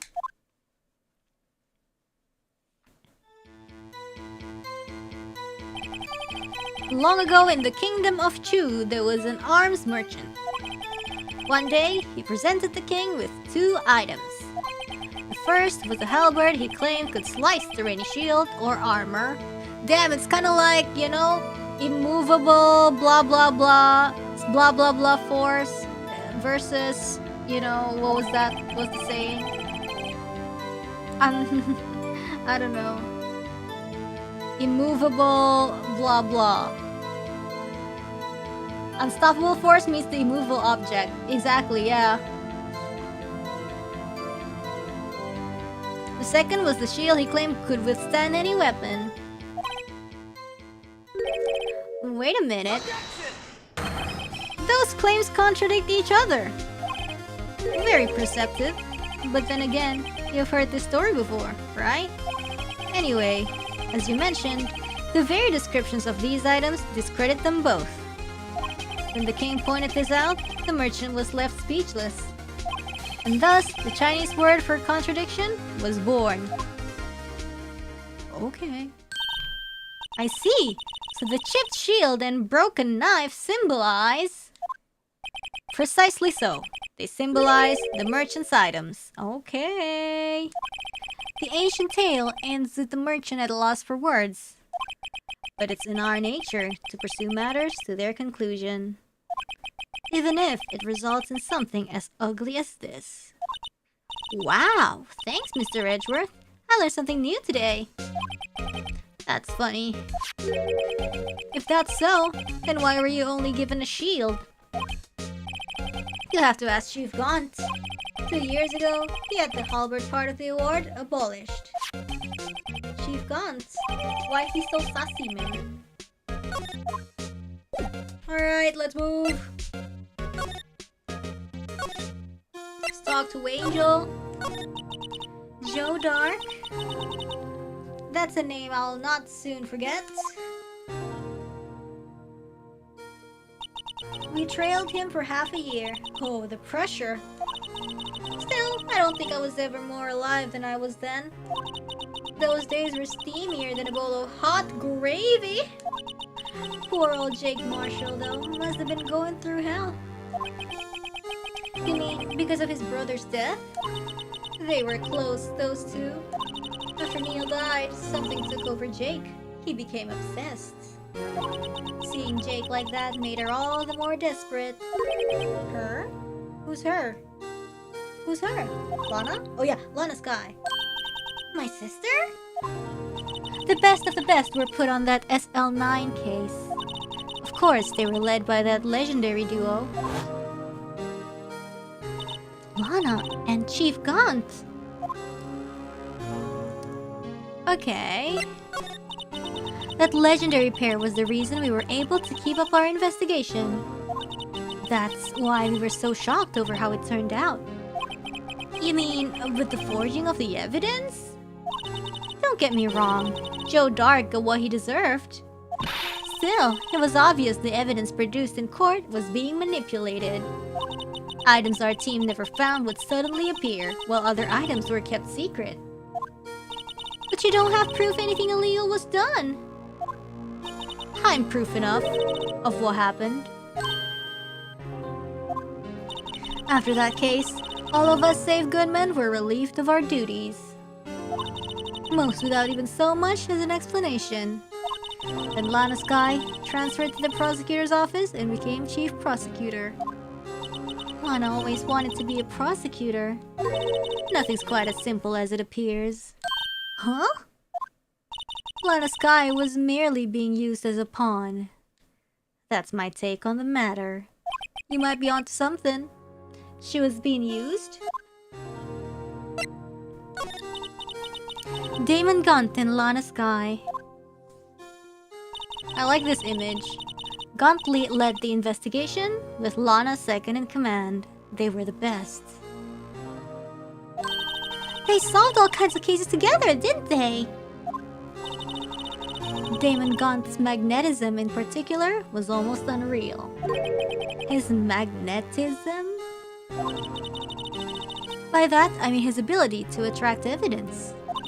It produced the most incredible evidence in the cases he handled. Incredible evidence? I bet they're all faked. Oh yes, there were rumors about him even back then.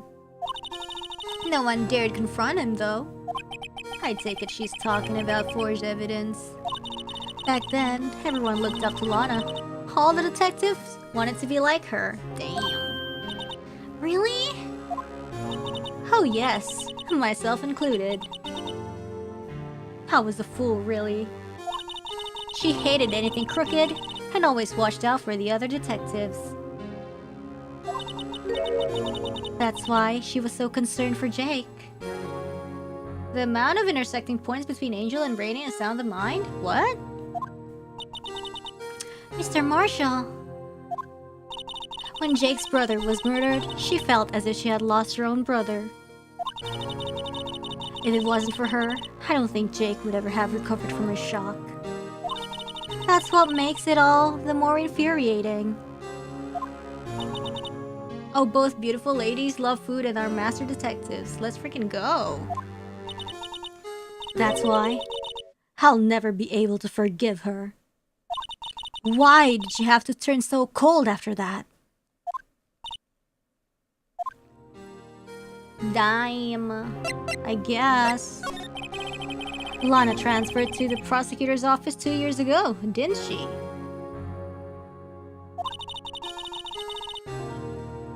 Yes, thanks to Chief Gunt's powerful influence. Chief? That's right. Having solved the SL9 case, his position as chief was secured. There was only one thing left for him to control. And then no one could stand in his way. The prosecution!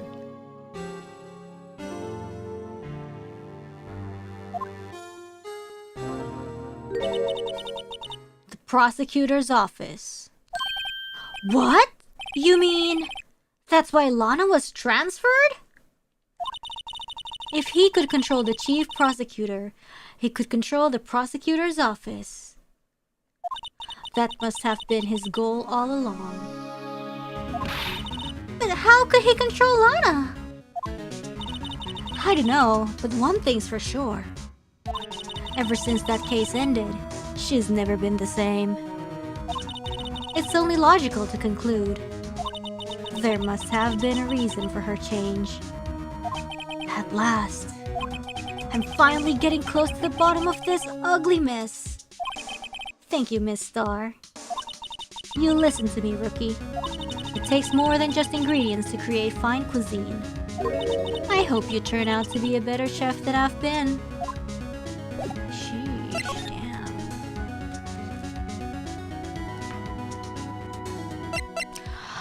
Oh, he cooking for real.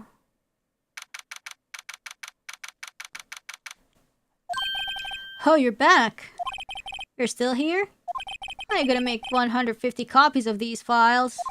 Brewing coffee, copying files. I'm turning into a regular DJ.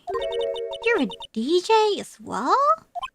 If I'm not mistaken, I think he means desk jockey.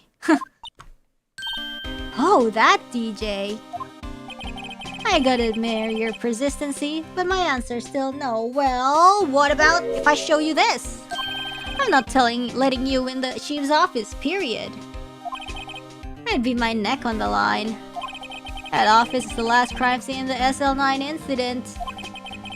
I have to take a look in there. There's gotta be something we can do to make the detective change his mind.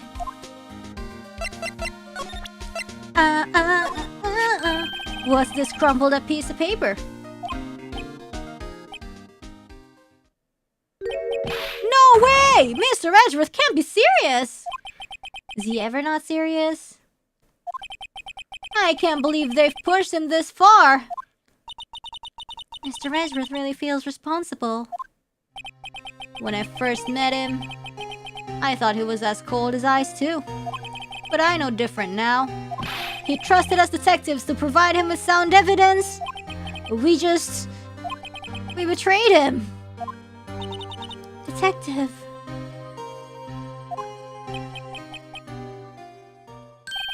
That's it. I made up my mind. But... Here, take my ID card.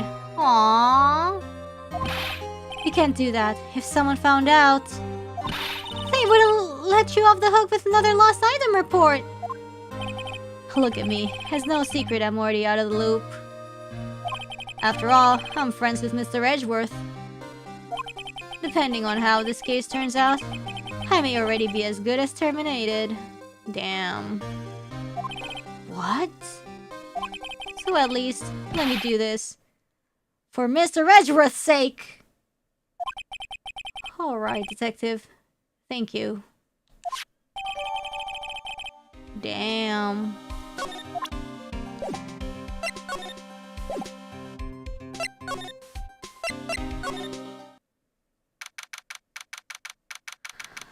Ah, he's a real one. Here goes, Mr. Wright.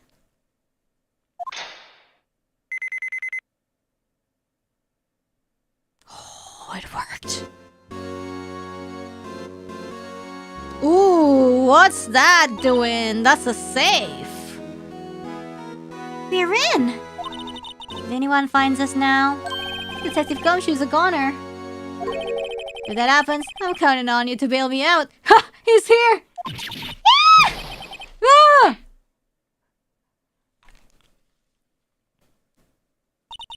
sorry, I thought you were a ghost. I didn't even know you could slap a ghost. Ah! Detective Gumshoe! What are you doing sneaking up on us like that? I wasn't sneaking. I was just worried something might go wrong. So I came too. If you're here, then what's the point in giving us your ID card? Gumshoe's ID crushed and rendered unusable in pocket. Hey, don't do that to my card!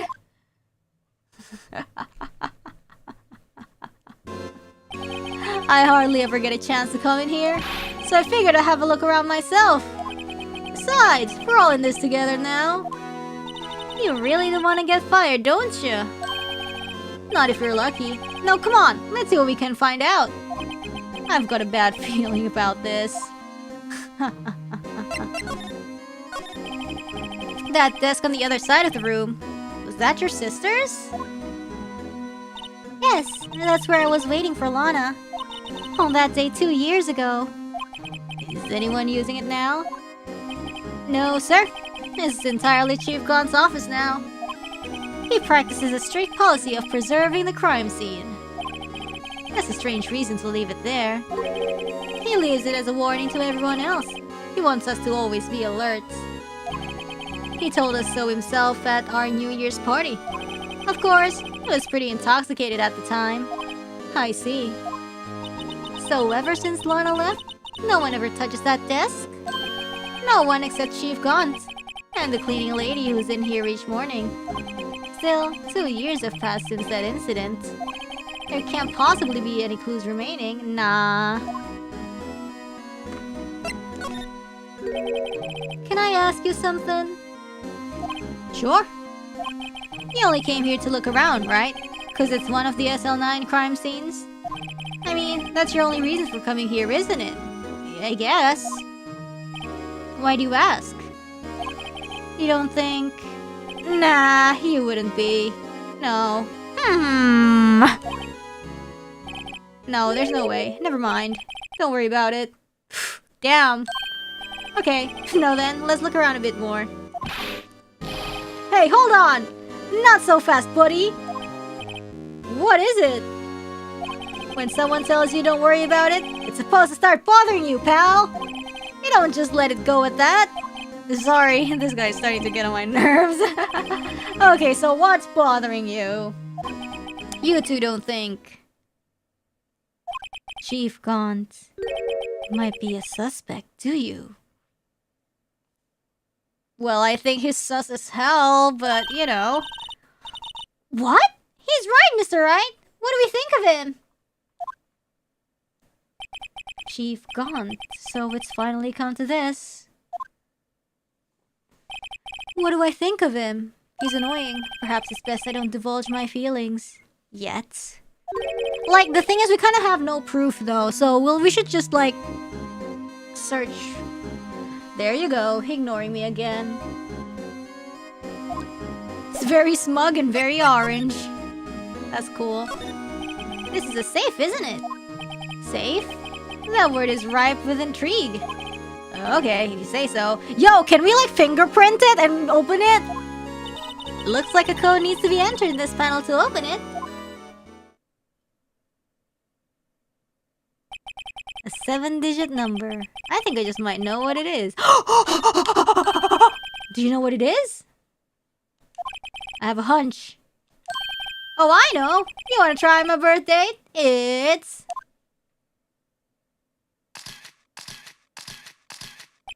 Have a better idea. Here goes nothing.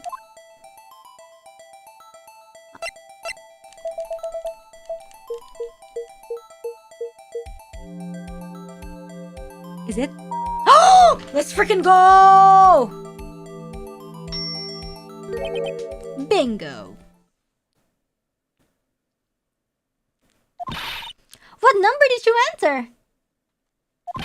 Whose birthday was that, pal? 777777. Final ID card number on that record. Yo, wow. What? The number of the mysterious executive officer who entered the room that day. You mean... that ID number? I think you're 1-7 shy this time. This can only mean one thing. That's Chief Gaunt's ID number. Say, anyone care to look inside? Yeah, I'll look. Is there any money in there? How much does he have stashed away? Look, it's Yo! The vase! This somehow looks familiar. Where have I seen this before? There's something else in here too. Ah, a handprint! It looks like a piece of leather cloth. A fingerprint? This is a handprint, isn't it? Hey, I saw someone wearing a shirt like that before, and once. You think the chief made up the design? I don't think so. Oh well, it was just thought. Is that it? This is all that was in the safe?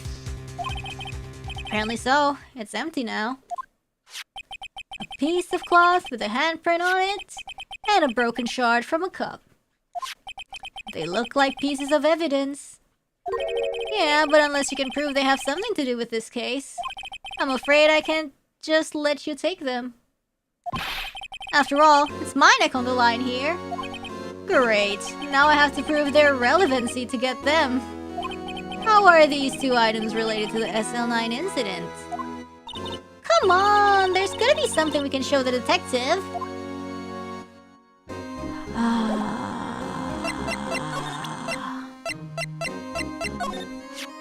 Detective Gumshoe, could you have another look at this jar? I remember when the three of us put that back together.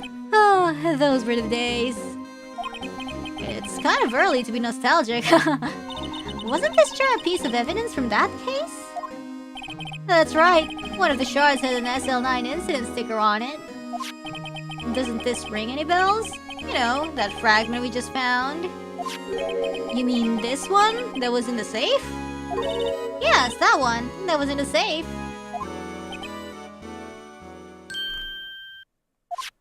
Now that you mention it, it's ringing a lot of bells. Let's see if it fits.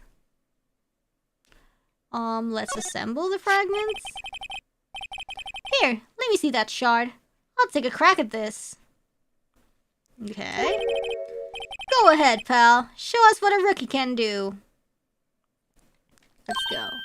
Mr. Wright, here's some glue. If I can piece this together again, it'll prove Chief Gon was knowingly hiding evidence. Here goes. Okay. We're done! Let's go! Connect the dots? Chief Gon willingly and knowingly hid a piece of this jar in his safe. In other words, he concealed a piece of evidence from the SL9 incident. But... hey guys, get a load of this! What is it?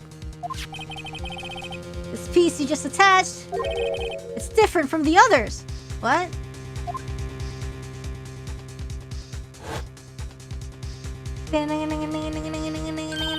There's a reddish line on it. A reddish line? That's blood! No, I don't get it. Why would Chief Gon hide this in his safe?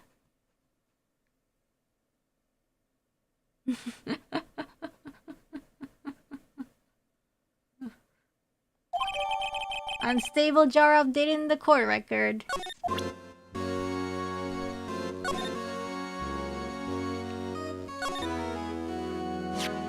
Hey, look here! It's hard to make out, but there's a dark red stain here. I think that's pretty bright, but okay. Looks like blood. This piece the chief has is different, though. The blood stains on the other pieces are just spots, but this one's a line. That is odd. Okay, so we can't do anything about it. Ooh, wait, it has a hole. What? Ooh, it's... okay. So it has a hole at the bottom. I didn't notice that.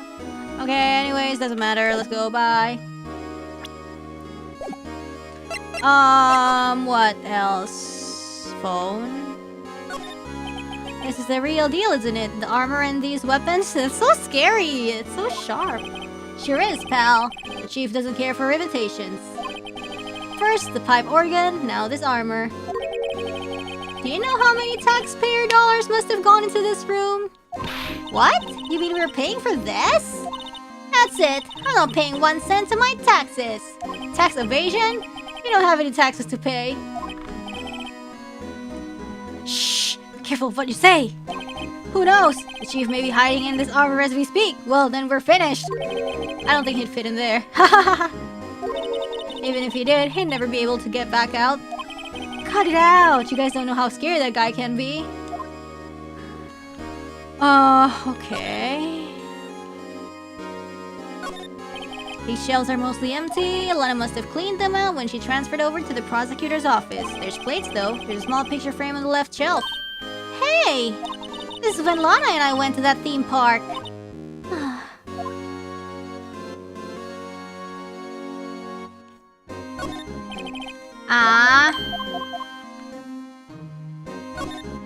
This was Lana's desk. It sure is tidy. Lana's always been a meticulous cleaner. There's not even any dust on it. Looks like someone's still keeping it clean. Does Lana ever come back here? Nope. Chief Gon must still keep it clean in memory of their partnership. They were the stuff legends are made of. Does he keep it in memory of her? Or in memory of the crime?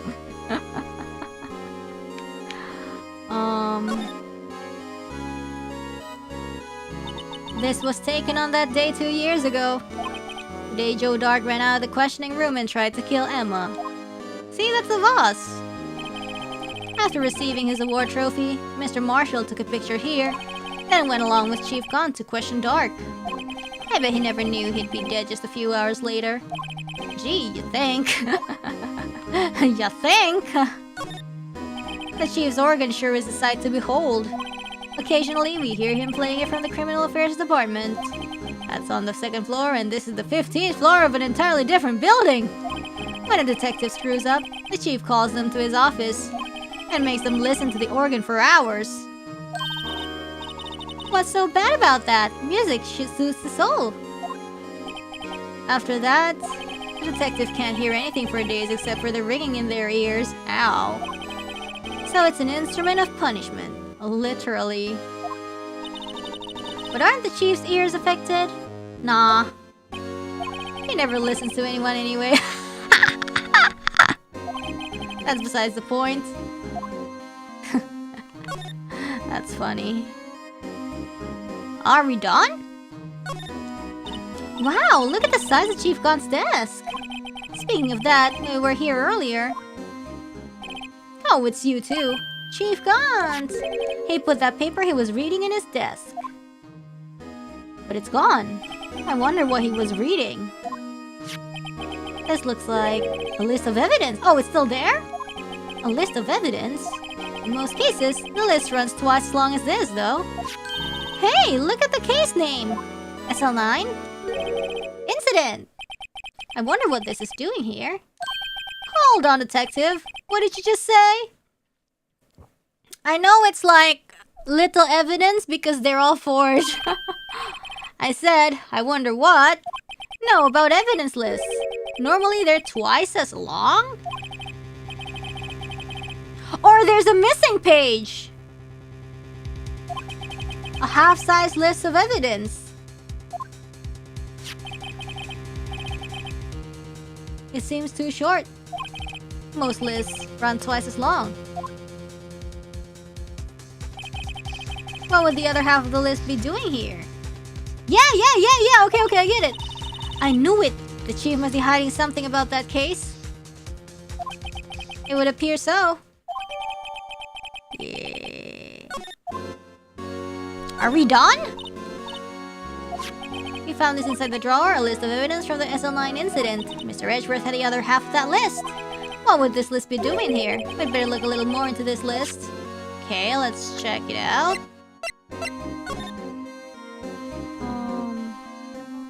Hey, yo!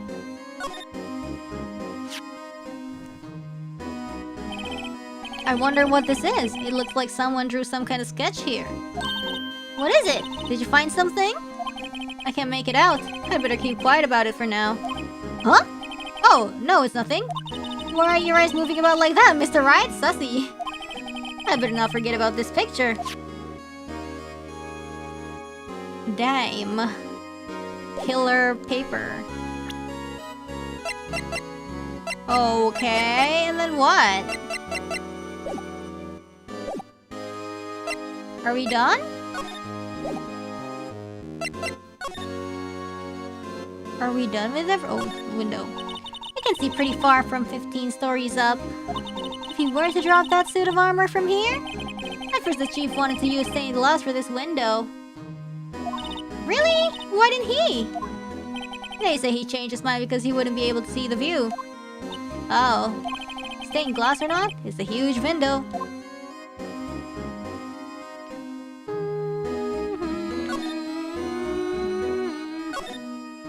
Look at that giant window. Makes you want to crash through it and jump outside.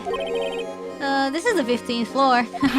I know, I was just saying. Saying what? Ever since making detective, I've always dreamed about doing something like that. Note to self, Detective Gumshoe has a lot of dreams. So long as he doesn't go crashing through that window when he gets fired. Don't say that! Would you? No, I wouldn't. Huh? Okay. Well, it looks like we examined everything.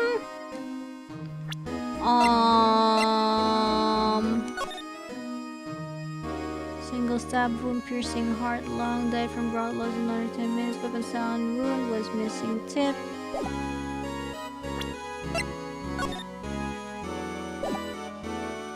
What can't we do? What can we do?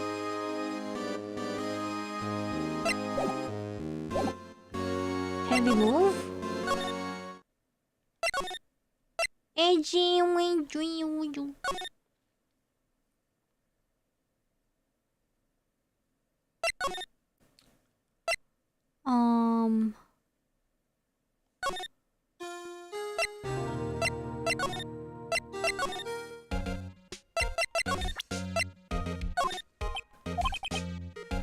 Ning.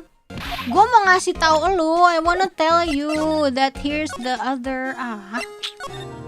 Fine.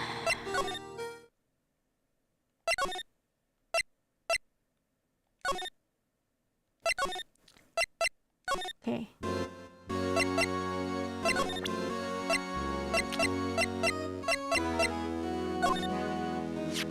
No locker can be opened without a fingerprint match. Besides, there's no reason for the murder to touch on locker. Hey, wasn't your locker the one with the blood on it, detective? The handprint on the real murder's gloved him without any fingerprints. Shh! If they come to arrest me, you'll defend me, won't ya? If that happens, I think you'll do better pleading with Edgeworth. Damn. Did you pick up the cloth? I thought I did! I thought I did, but I guess it's like... I don't know.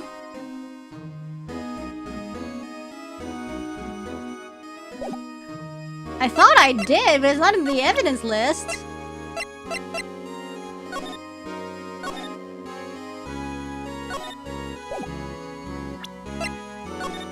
How about this photo?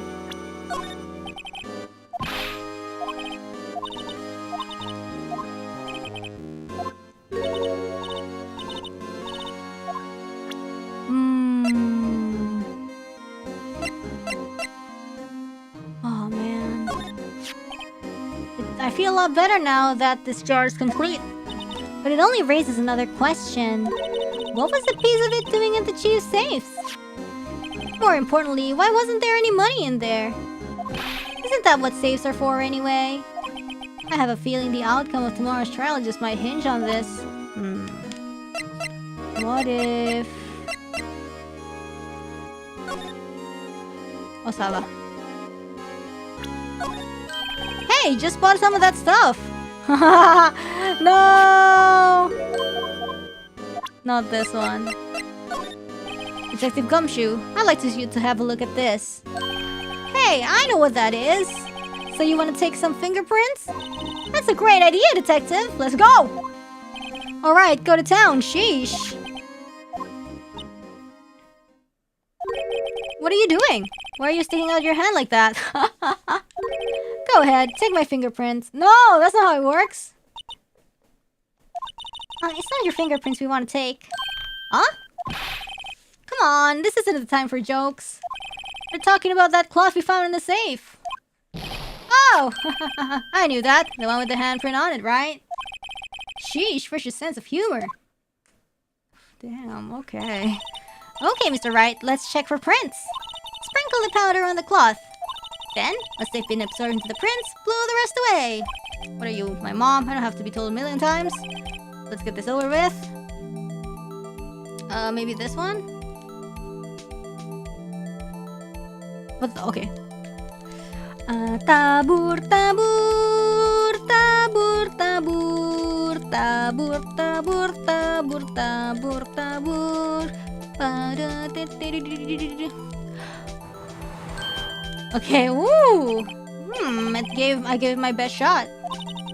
That kind of result won't be any good for matching prints, will it? It doesn't look like we'll get a clear result from this print. Let's try a different finger then. Fine, the thumb maybe?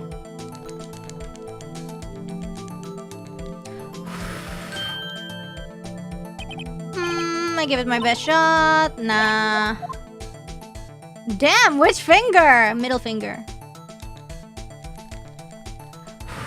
Oh, this one's good. This one's good. Oh, this one's good. I knew it would be the middle finger. Anjir.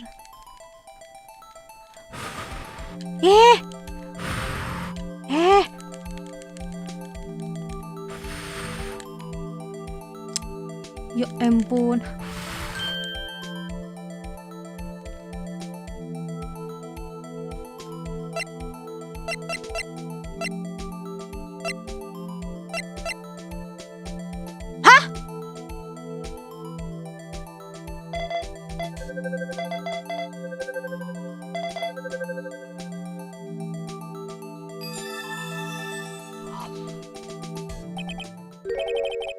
Oh god damn! If no.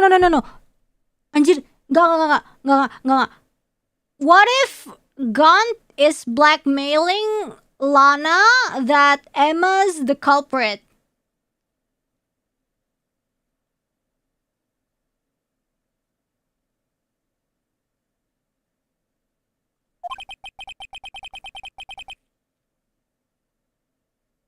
What are Emma's fingerprints doing here? Hey, you found a match? Whose fingerprints were there? She's like, oh, what? Oh, it seems the prints are too old. They aren't clear enough to get a match. Oh, that's too bad. I thought they would be Dark's prints. Awkward. Hey, you, over here. What's going on here? What are that kid's prints doing inside the chief's safe? Don't ask me! Let's just keep this info from Emma for now. Here, maybe you should hold on to this. Yeah, we're hiding it from her, I guess. Well, was I any help? Of course! Thanks to your ID card, we were able to get some hard evidence. No, that's not very good. Oh, hell no! In other words, if it wasn't for his ID card, he would have been useless. Nah. Nah! Isn't that right, you in the coat? Ah! Chief Gaunt! We didn't think you'd be back so soon. Fortunately, I'm a man who believes in signs. As I was walking to my meeting, I happened to look out a window and saw a stray dog run right into a pole. Just then, I thought of a certain detective. You mean me, sir? Now then, I'm afraid I'm going to have to ask you all to leave. Oh, is not Canning Gumshoe? Yes, sir! Sorry. Oh, you in the coat? Me, sir? Drop off your ID on the way out. Oh, no! You won't be needing it anymore. But, sir... Now get out! Oh, no! Yes, sir!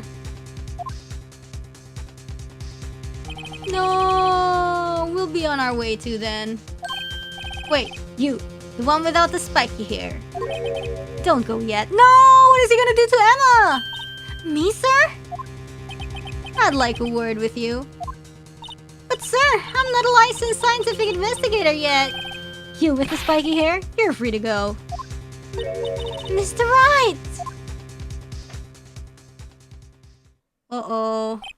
Look, pal, if I've told you once, I've told you 1,000 times. The chief's office is off limits. But no, you just had to go sneaking in there like that, didn't you? What, didn't you agree? I thought you said you didn't care anymore if you were fired. Yeah, but if I knew it would be like this, I never would have said it. Now that I've seen the evidence Chief Gun was hiding in his office, I think I'm finally starting to get the picture.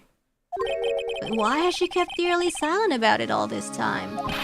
Anyway, you listening to me? I'm gonna try to smooth things over with the Chief again. Later, pal! Damn, okay. After that, I heard from Emma. She said the police wanted to ask her some questions. No way! So she'll be busy for the rest of the day.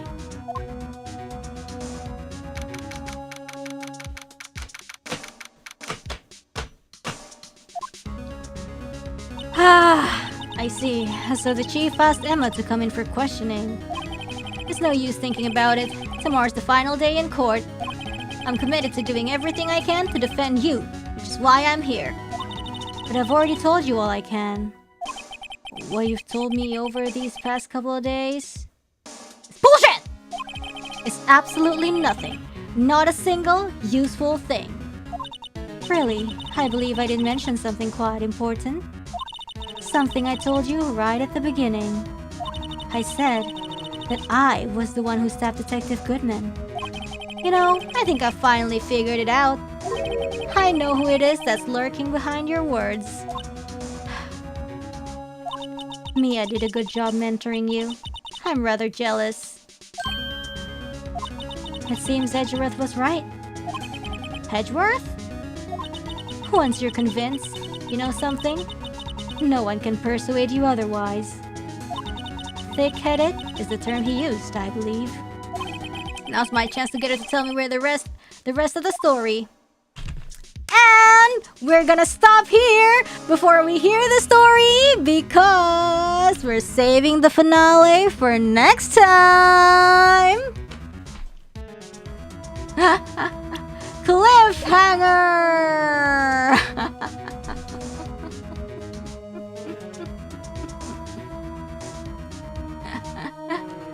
Yay! When's the next time? Tomorrow will probably be too soon. So, I'm not sure. Aren't you guys curious about the ending? Yay! Next time. Yes, and then there's a collab tomorrow.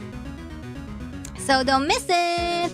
But anyways, this is new. I usually read the donations right after the stream, but because I'm very sleepy,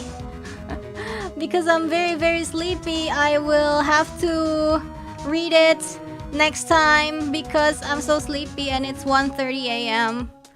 Okay.